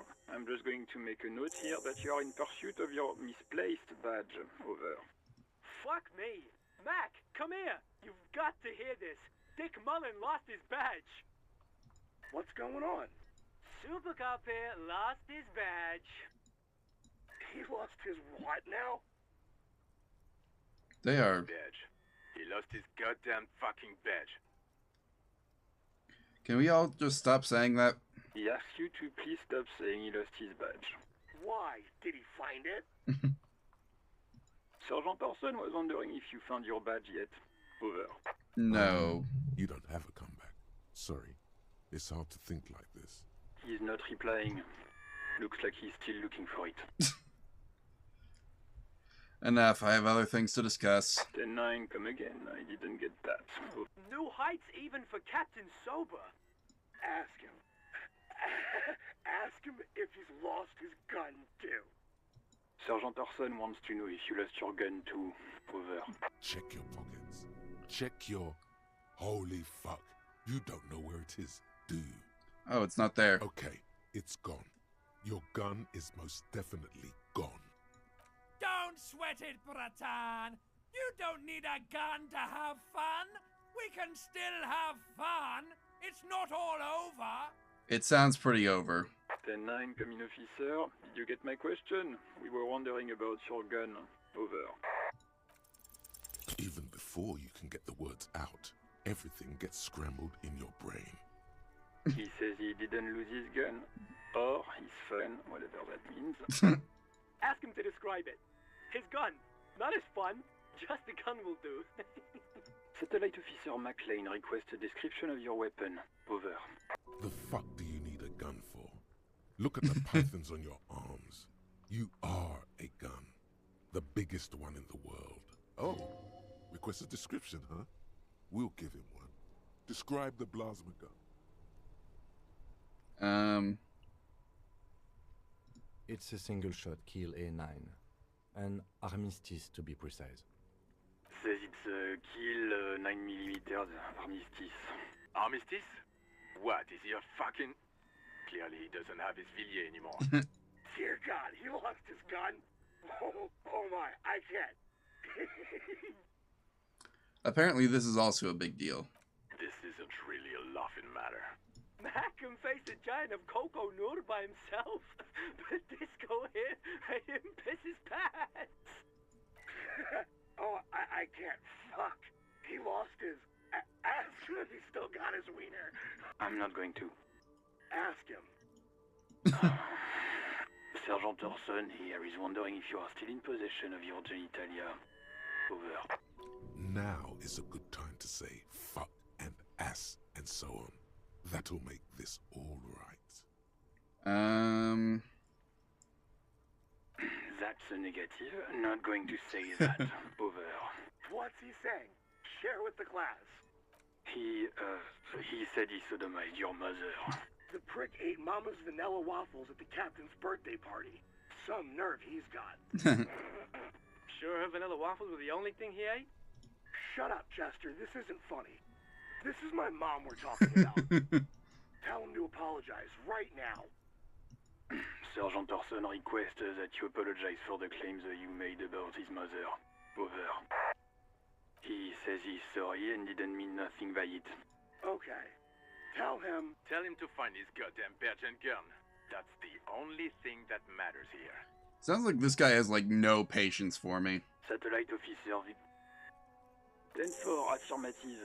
Officer is in pursuit of his firearm. Oh, God, Officer, do you need further assistance? Over. 10-4, I hear you. I don't have the authority to grant your request, but... What does he want now? He's asking for money. Is he fucking kidding? I don't think he is. Don't give that asshole anything. He's just gonna drink it all. No, I needed to pay for my hotel room and damages. I'm actually trying to do the right thing here, guys. Right. That's a negative on the additional funds, sir. Over. He says it's important to the case. He isn't getting a red cent. You can tell him that. Request denied, sir. Over. Nothing is working. Well, okay. I don't even have a place to sleep tonight, guys. He says he's in trouble. Doesn't have a place to sleep. Well, I guess he'd better crack the case before sundown then. Vicmar said... Who cares what this Vicmar said? Pull on their heartstrings. Enough, officer. This begging is below your dignity. Okay, I get the point. Anything else, sir? Over.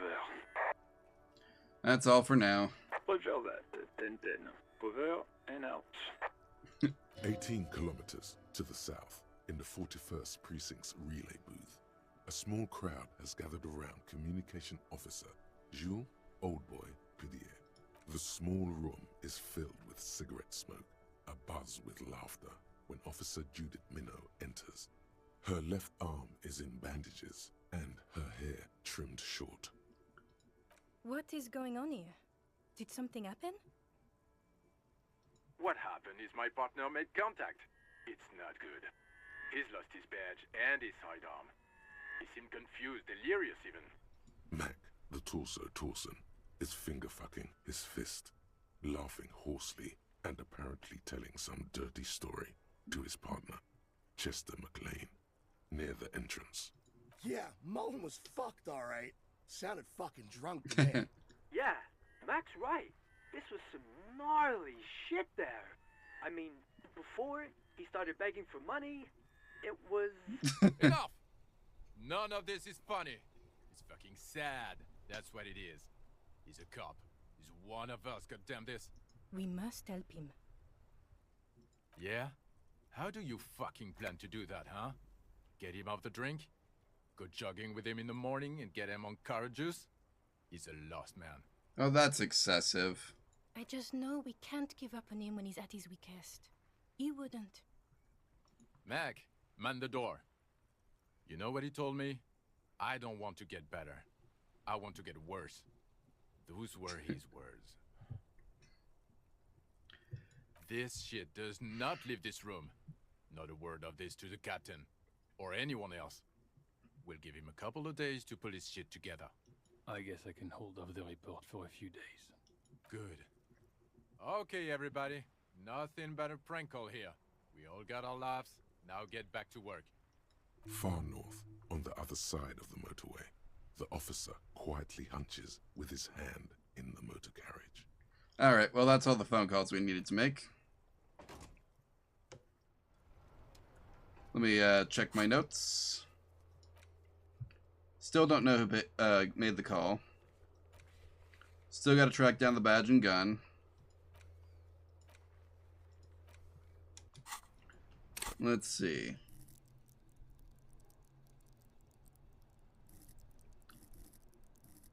Let's see. What's gonna...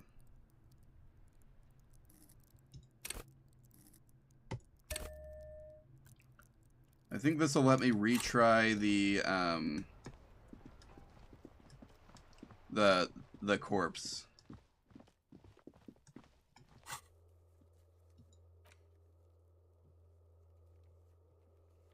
Nope, that was endurance. My bad. I can retry the mirror though. Let's see if we can do that.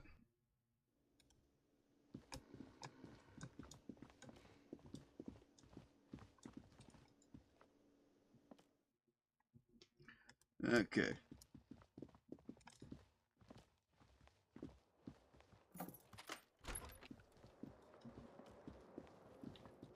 Any shot, I can clear this look from my face. On the bathroom wall. It's barely covered in steam anymore. It's your face in the mirror, adorned with... It's like something snaps in you. A nerve ending. A thought. A sadness. Your face in the mirror is suddenly clean of the layer that had distorted it for God knows how long. Just like that, it's over. The running gag that your life had become. A sad old man looks back at you. Oh, it actually updated the portrait. Nice. Well, that's enough of that. Let's get out of here. Isn't there like a... I haven't... There's like an alternate, bottle of rum has been knocked over. That sugary black rum stain on the counter makes you teary-eyed with joy. It's almost touching how syrupy and sticky it is. How long have you been up already? 2 hours? An hour would have been bad. 2 hours is mystical. You have truly wiped out all trace of yourself if you haven't thought about rum and lemonade yet. Should I be thinking about this? Looks like it hasn't turned out too well for me. Maybe you haven't turned out well for your drinking. Have you thought about that? Get a goddamn rum and lemonade to yourself, boy. Or better yet, lick that stain off the counter. Gross. What happened, man? You used to be cool. Go get your boring normal person drink then. It would go well with those cigarettes. That's a great combination. If you say so.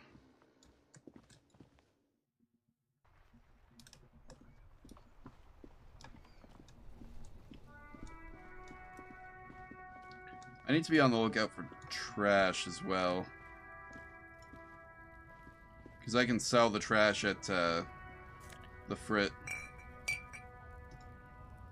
Make some extra money. Not much, but... Later on in the game, there's a... A sign says, 1 bottle equals 10 cents. Your bottles clunk into the machine, and the money appears with a satisfying jingle. You're a richer man now. You're 100% sure you got special hobo cop money for that tier. At least 100% extra tier money. If the numbers on the machine told you otherwise, it's a lie. Do you know what you should do with that money, kiddo? You should buy more alcohol. Enter the endless cycle of consumption. Yeah, but that's gonna make Kim upset. He doesn't like it when I drink on the job.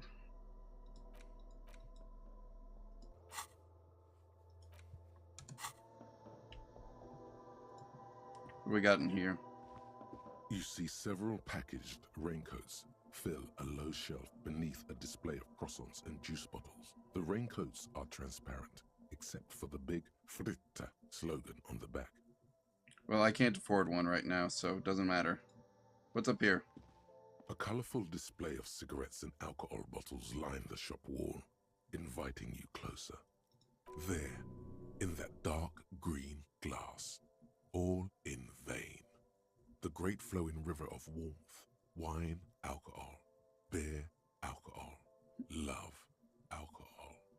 Do we love it that much? I'm obliged to inform you that both alcohol and cigarettes damage your health, but I guess you already know that. Know this, you will never finish your alcohol quest if you don't buy beautiful alcohol.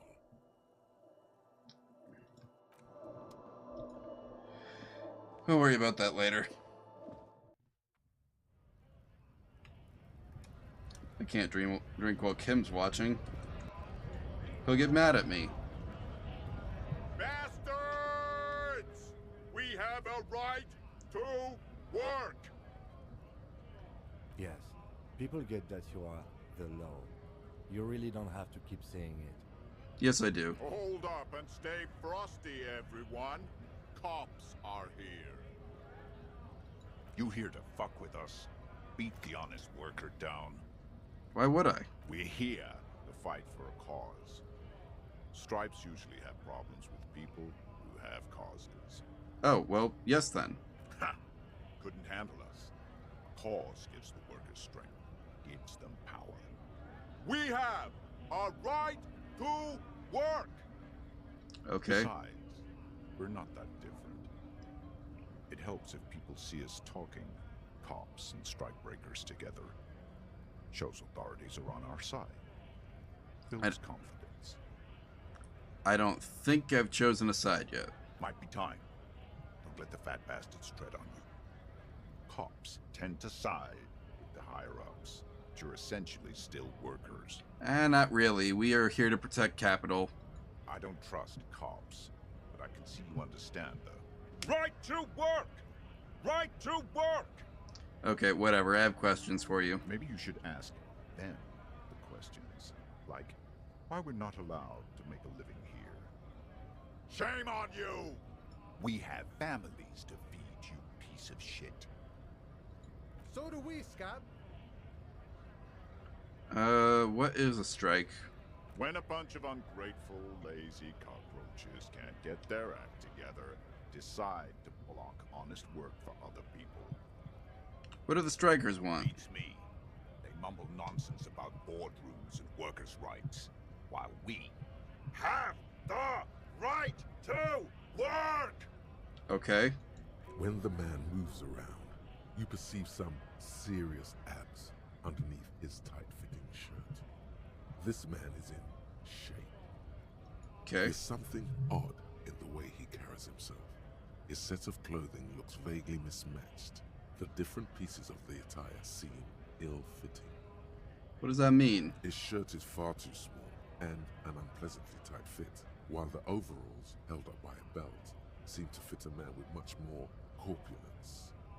You wearing new clothes? He ignores your question, choosing instead to turn to the emaciated workers, raising both fists in the air. The clothes are obviously not his. Okay. Who are all the strikebreakers? Honest men and women with rights to work, to be useful, not toys for corporate interests. Okay. We came here to help the harbor run smoothly in time of crisis. If union fucks don't want work, they ought to let in those who do want work. Okay. I have a question. Why do all these men follow your leadership? Yeah. You think they follow because I'm big and loud? No. They follow the rules of the market, the rules of the economy, because they were given a job to do! Okay. You've been talking to him for quite a while now. Something is off with this guy. Ask him where he's from. Where are you from? What's it to you? Curiosity. I'm trying to figure out the strike mess. Big mess, caused by union greed. But I only fight for the rights of people. I got that, but I'm interested in your background. We're all workers, right? Workers stick together. Came from the eminent domain, in Jamrock. Backgrounds in odd jobs, heavy lifting, cargo hauling, bouncer work. I know the drill. Bouncer? I frequent a lot of bars. Worked at Territorial. Ring a bell? Not right now, but I think I might have been there. Uh-huh. It was a long time ago. What exactly is your goal here? We were promised work. We'd be in there, working, if the bastards hadn't shut the gates. And you're unable to breach the entrance? Main gate's locked. Would take heavy ordnance to bust it open. Could try to get in through the secretary's office. Door's locked. The guard's blocking the way to the access panel. The guard? And I don't mean the scrawny mess punk either. I mean head measurer. Or whatever he is. Head measurer? Huge Seminese guy standing up there on the overhead passage. Won't let anyone by. The access panel is right behind him. How bad could one guy be? You seem capable. Bad. Standing on a narrow bridge, he's got a strategically advantageous position. And he's trained. Oh, you can tell. How can you tell that, sir? I don't know how the Union has a trained killer up there. But that one's no joke. And my men are tired and hungry. They're workers, not fighters. Have you considered storming in? Why don't you go arrest them instead? I'm sure they've done plenty of criminal shit. They have that look.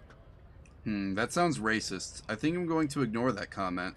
It would be better for the neighborhood if you went home, at least for now, if you can't get in anyway. No! They will give up eventually. Or get drunk. Leave the button unguarded. Then we charge.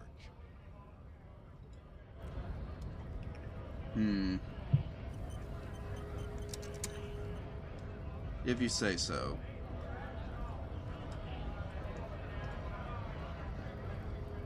Scab? What did he just call you? Oh no, not this again. You just got away from that fucking kid. I'm not a cab. Not a scab. I'm a cop. I was just messing with you. No one's ever seen a cop scab.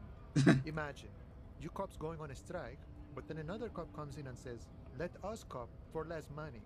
Speaking of, what brings the RCM here? To the Wild North? Come to see the strife? No, we need to know about the murder. Murder, huh? That sounds like a lot of hard work. You'd never see me investigating a murder. It's actually very fun and easy. I don't believe you. Post L'Aventurier said the same thing. They tried to get me to be their postman. So fun, so easy, they said. It's just walking. It wasn't just walking? It wasn't. I'm doing much better here at the harbor. Being an honest union man with a lot of free time on his hands. I need to know what's behind the gates. I'm exploring. My friend, I respect the right to roam. The open range awaits. Does that mean you'll let me through the gate? I don't operate in that capacity. I'm not a granter of passage. The passage grants itself. That's simple? I just walk in? Aye. Walk right past Measurehead and go in. Yeah, the 2.5-meter tall Semini Supremus is there. Walk right past him. Right. Then press the button to unlock the door. Uh-huh. Then go past him again. Okay. And you enter the arbor through the office. Está. For some reason, it doesn't seem like it'll be that easy. Don't worry, I'm sure it's not completely impossible. For example, you could best Measurehead in a physical confrontation.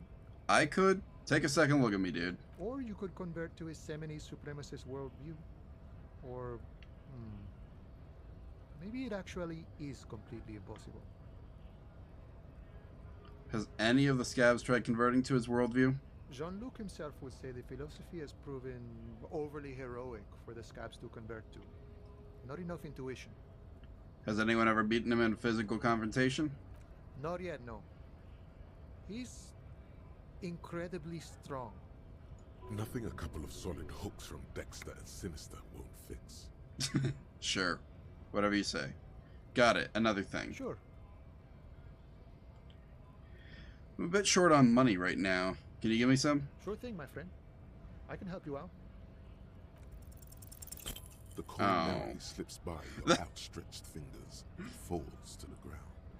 Oh man, I rolled snake eyes. That's the worst. Oh, I'm sorry. Didn't mean to throw it like that.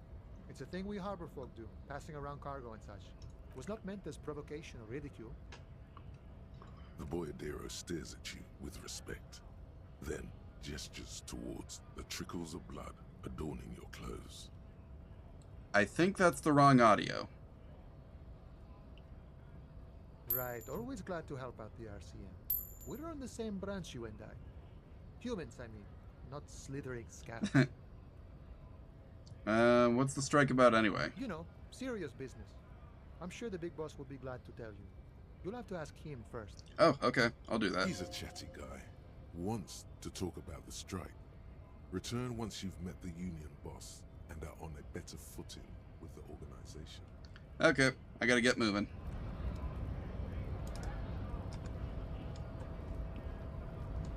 What's this?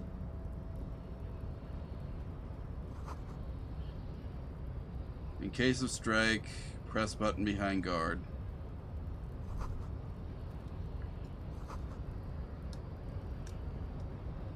No lock picking or door kicking on this one. Alright, well I guess I'm not getting in this way. That's okay. I know how I can get in. How do I... Screw this.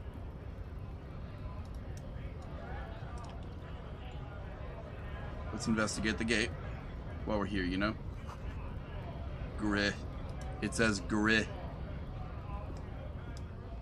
Whatever that means.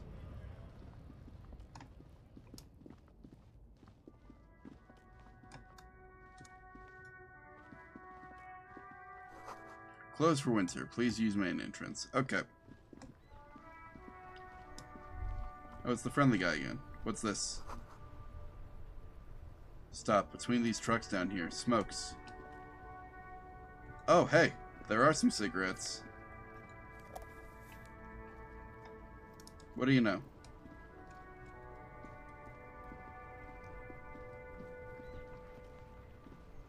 Sometimes you just find exactly what you need.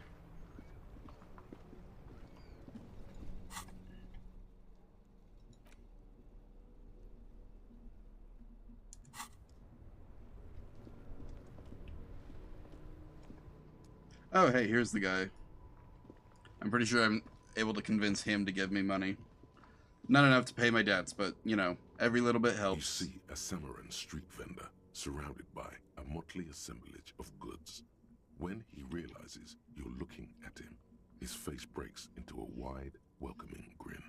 The name Sileng is embroidered over his breast pocket. Happy shopping, officer! Everything's cool here. What's cool? Everything's cool. The goods are cool, the customers are cool, the place is cool. And one more thing, officer. Yeah, what's that? From out on the bay, a cool wind gathers. It sweeps into the city, tugging at the textiles hanging around the stand. Some distance away, the sound of a tin can clattering across the street can be heard. Okay. You're very cool. Bang, bang, bang, bang! I'm cool? Oh, yes! You got style. You got personal style. You know what you like. You like premium menswear. Look around and browse. Everything looks cool on a guy like you. Take your time. Don't be distracted by the flattery and funny man act. Questions? What kind of stuff are you selling here? Only the coolest goods in Revachol. I've got sneakers, speakers, extremely comfy pants too. Try them on right here. No shame, only freedom. Where do you get those comfy pants? I'm an entrepreneur, officer. I've got sources, buyers, suppliers, distributors, manufacturers, wholesalers, all extremely cool and above board. Is there a discount for cool officers? No need for discounts at ceilings, officer. Everything's already on sale. Anything you want, 50% off. Alright, that's all then. Let me ask you something else. Anything for you.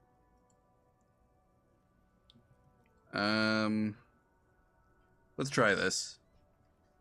I'm probably gonna fail, but it's fine. No need to dress this one up. Just tell him what you want. Oh, okay. But why, officer? Because I'm corrupt? I don't remember how it works, though. Ah, yes. Lots of cops are. Are you trying to ask for a bribe? If so, you're not doing a very good job. Sorry, detective. Alright. Mazovian socio-economics. I'm a communist now, yay! 0.000% of communism has been built. Evil child-murdering billionaires still rule the world with a shit-eating grin. All he has managed to do is make himself sad. He is starting to suspect Krasmazov fucked him over personally with his socio-economic theory. It has, however, made him into a very smart boy with something like a university degree in truth. Instead of building communism, he now builds a precise model of this grotesque, duplicitous world.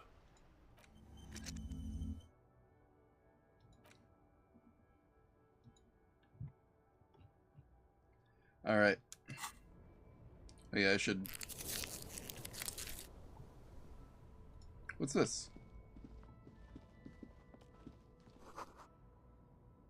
A helpline to the company that controls the drawbridge. I should probably use that.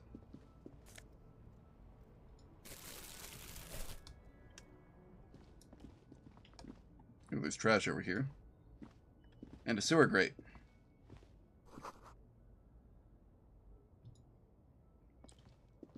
Wonder what's down there.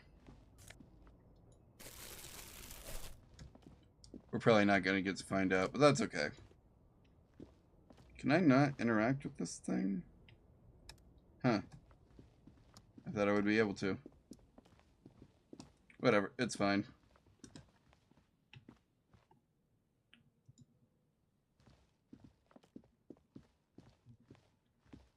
What's this? A couple of indicator lights are missing from this control panel. Loose wires dangle from the now vacant holes. In the middle is a lever. Beneath it, a small metal plaque. This panel usually closes the waterlock, turning it into a bridge that lets you cross the canal. But there's a crashed salmon and butter sign in the way. Pulling the lever probably won't do anything. Well, I won't mess with it then. Oh, it's the tear that I found. Right. What's this guy? G'day to you, officers. Hello. A burly man hangs out by the waterlock, carving up a generous serving of salami with an old hunter's knife. His eyes are fixed on a man stranded on the other side of the waterlock and on an enormous billboard that has fallen down into the canal between them. His posture is relaxed. Despite his powerful build and a knife in his hand, this man resorts to physical intimidation only infrequently, if at all. What are you doing down here by the waterlock? My friend Barry the Butcher is stuck on the other side of the waterlock. I'm keeping him company and eating his salami. Yeah, makes sense. From the corner of your eye, you see a man in a yellow shirt and grey overalls waving at you from across the canal. He seems disappointed about the wreckage on the waterlock and the salami. Very good stuff. Anything I can do for you, officer? Do you know what caused the wreckage? I wasn't here to witness it, but those look like tire tracks on that sign. Weird, huh? Then again, plenty of daredevil drivers in Rivershoal. The words daredevil driver sound ominous to you. Yeah, they probably should. Got that Too one. bad it also takes a year and a day to repair anything around here, especially a waterlock. The rest of the coast is closed off till then. You know what's further down the coast? Well, there's the fishing village, an abandoned fish market, a bizarro church. Not much use to the congregation, though. There always seems to be something wrong with it. Weird. Yeah, not really much else. Just bombed out ruins. You know what's further down the coast? Well, there's the fishing village. And Oh. Yeah, not really much else. Just bombed out ruins. Any chance I can have some salami? Sure thing. Want some too, officer? Why not? Thanks for the salami. What's this sign say? Wednesday at 7:15 a.m. And what day is it?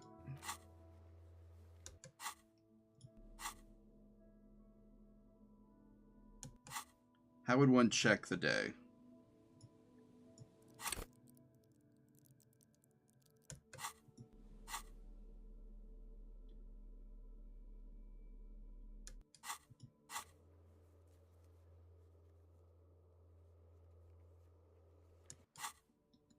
I can't check the day. Butter sign down. What's in here?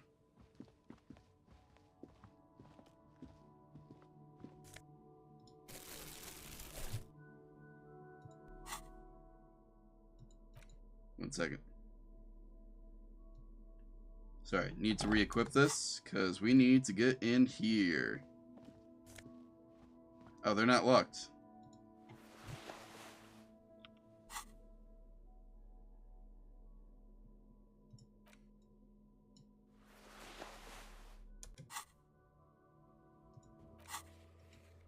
What can I do now?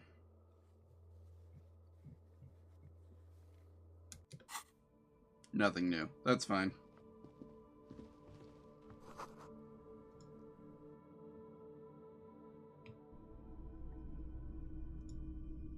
Hello, Mr. Roy's pawn shop. It's not often that I see officers from the RCM in my pawn shop. What can I do for you? His courtesy is not insincere, but he prefers being alone with his projector, just watching the movement of light across the walls of the shop. Sorry, I feel like I'm interrupting you. Oh no, not at all. I guess I haven't had many customers lately. RCM or otherwise. Who are your customers usually?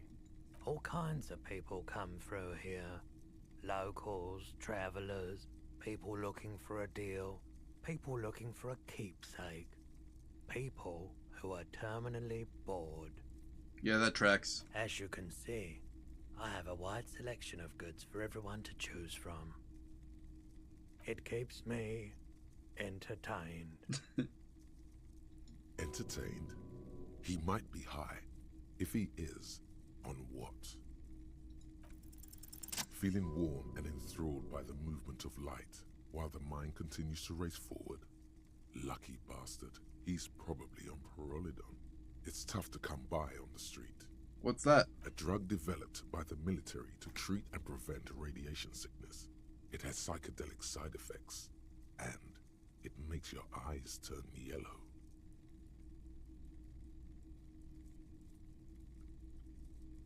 Which one should I do? So, where does man get Pyrrolidon these days? How would I know? There's a note of indignation in his voice.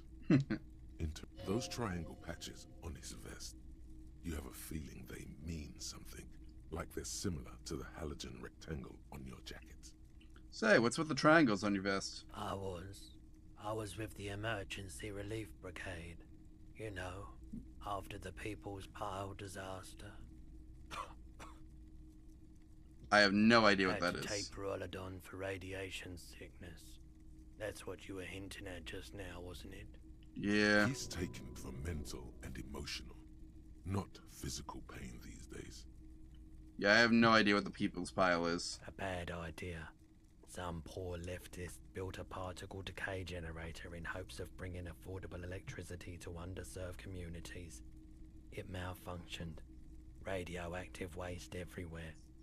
Probably some of it in you, too.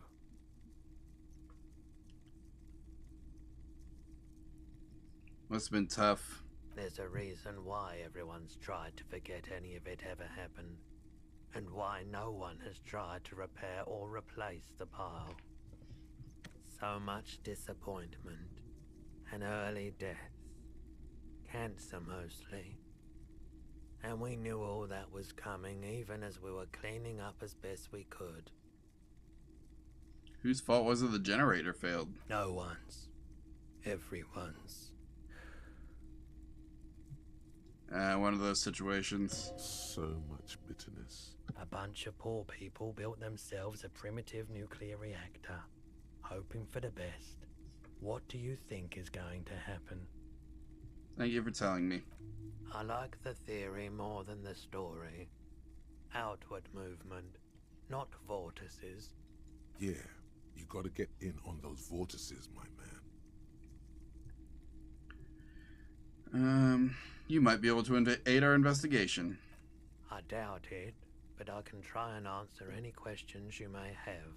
I've just got one. What do you know about the hanging? I do my best to keep my distance from all manner of butchery. Bad for business. Bad for everyone. No one likes to see what you have to see every day. Yeah, that's fair. The pawnbroker's gaze is already fixed on the dancing colors. By the way, do you happen to have any guns like the ones carried by cops? Someone else came here earlier today asking the same question. I promptly sold her the gun you pawned a couple days back. Oh, great. So, we've been through this. Awesome, that's great. I love to hear this. What? Sold? The lieutenant shifts from one foot to another. Alert. Was the buyer a policeman too? She didn't seem like a policeman, although she kept referring to herself as a pig, which was odd. I found her interest in the gun a bit obsessive, but I was just happy to get rid of it, and of her. Truth be told, she was terrifying. Right, so let me get this right. You sold your sidearm, issued by the citizens' militia, and now a civilian is running around the streets of Martinez with it? Apparently. Miraculously, his face does not reveal what's happening inside. There's only one explanation. She must be a fan. In that case, she'll be happy to get a visit from us, if we can find her. So I sold you the gun. With Kim here too. That just sounded really, really bad. You were adamant about getting rid of it, officer. Said you were undeserving of a service weapon of the Revachol Citizens Militia. And I don't like keeping guns around the shop for long. Off the charts photon emissions. The unhealthy kind. He's not telling you the whole story. It seems he's trying to spare you. I feel like there's something you're not telling me. You weren't quiet yourself, officer. What was I like? You were very distraught. You said the gun was a threat to your life and that you can't trust yourself with it tonight. And that you need the money. Oh, that's true. I do need the money. When I said that I don't normally buy firearms, you put the gun barrel in your mouth and sort of sucked on it. Then I agreed to take it. Why would I do such a thing? You sucked on a gun? Good. Very normal. Wait, how much did I sell it for? 15 real. The lieutenant looks from you to Roy, and then back to you. It's clear that he hopes this tableau might still turn out to be a bad dream. It's not, though. I'm sorry. I'm so sorry, Kim. This has got to be the most. Wow. There's pity there, too. In case you didn't notice. Sorry you had to see me in that state. We don't have to talk about it any further. No apologies necessary, officer. Any idea where I can find the buyer? My apologies, officer, but I have no idea where she was coming from or where she went. Okay.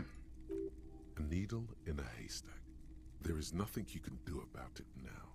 You'll just have to hope you luck upon her somehow. Alright. Of course. Something I'd like to sell. Let me have a look. Anything else you're thinking of selling? No. Nothing else right now. I guess I don't actually have anything. Why did I... That was too much. Another time, perhaps. Hey, so we've been monitoring you internally, and now we know your Copo type. Wait, what's that? Yes. Guess what's yours? Cool cop? No, you're the sorry cop. The cop who's sorriest. Let's make it official then, shall we? Huge lack of enthusiasm going on in here. What are the other types? Oh, you know. Apocalypse, Superstellar, the advanced interesting cop, liquid shadow cop. But you're too sorry to say those things. So, here we go. Won't the other types be jealous? What? Jealous of the sorry cop? I think they'll be fine. Don't worry. You know what? Actually, I'm not sorry. I changed my mind. No, you don't. Come on. You'll be back to saying sorry in 2 minutes. Stop wasting time and begin the repentance. No, I'm really not sorry. Wow. Okay. Fuck off. Maybe we were wrong about you then. Yeah, you were.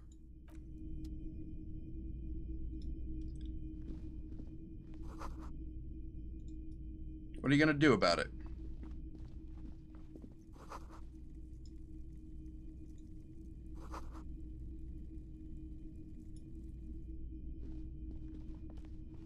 Wonder what that means.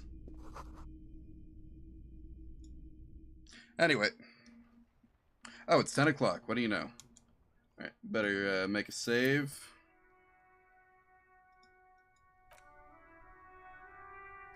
And let's... Man, it's so nice to have my transition screen back, guys. I love this. Well, let's see. Closing out of that. Thank you, everyone, for tuning in tonight. I have appreciated being here with you all. Where's my... Okay, well, that was scary. It seemed like most of my computer just froze for a moment. Hopefully, y'all didn't notice that. Let's see. Let me get to the Twitch dashboard, and let's see if there's someone we can raid tonight, actually. Fingers crossed.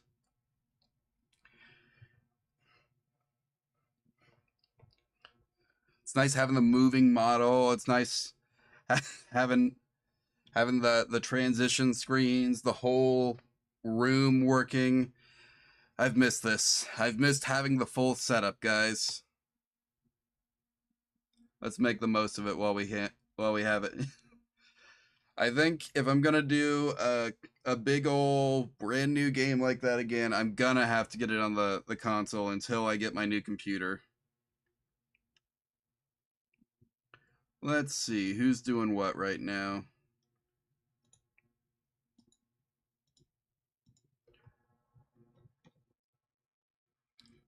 Let's see.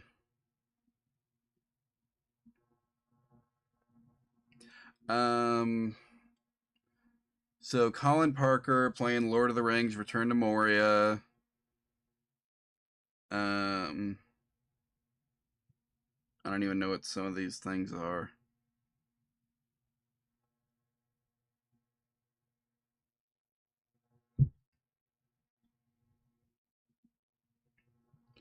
What's Luma Island? I've got someone on my following list is doing Luma Island. Looks like another top-down RPG type thing. I've just never heard of it.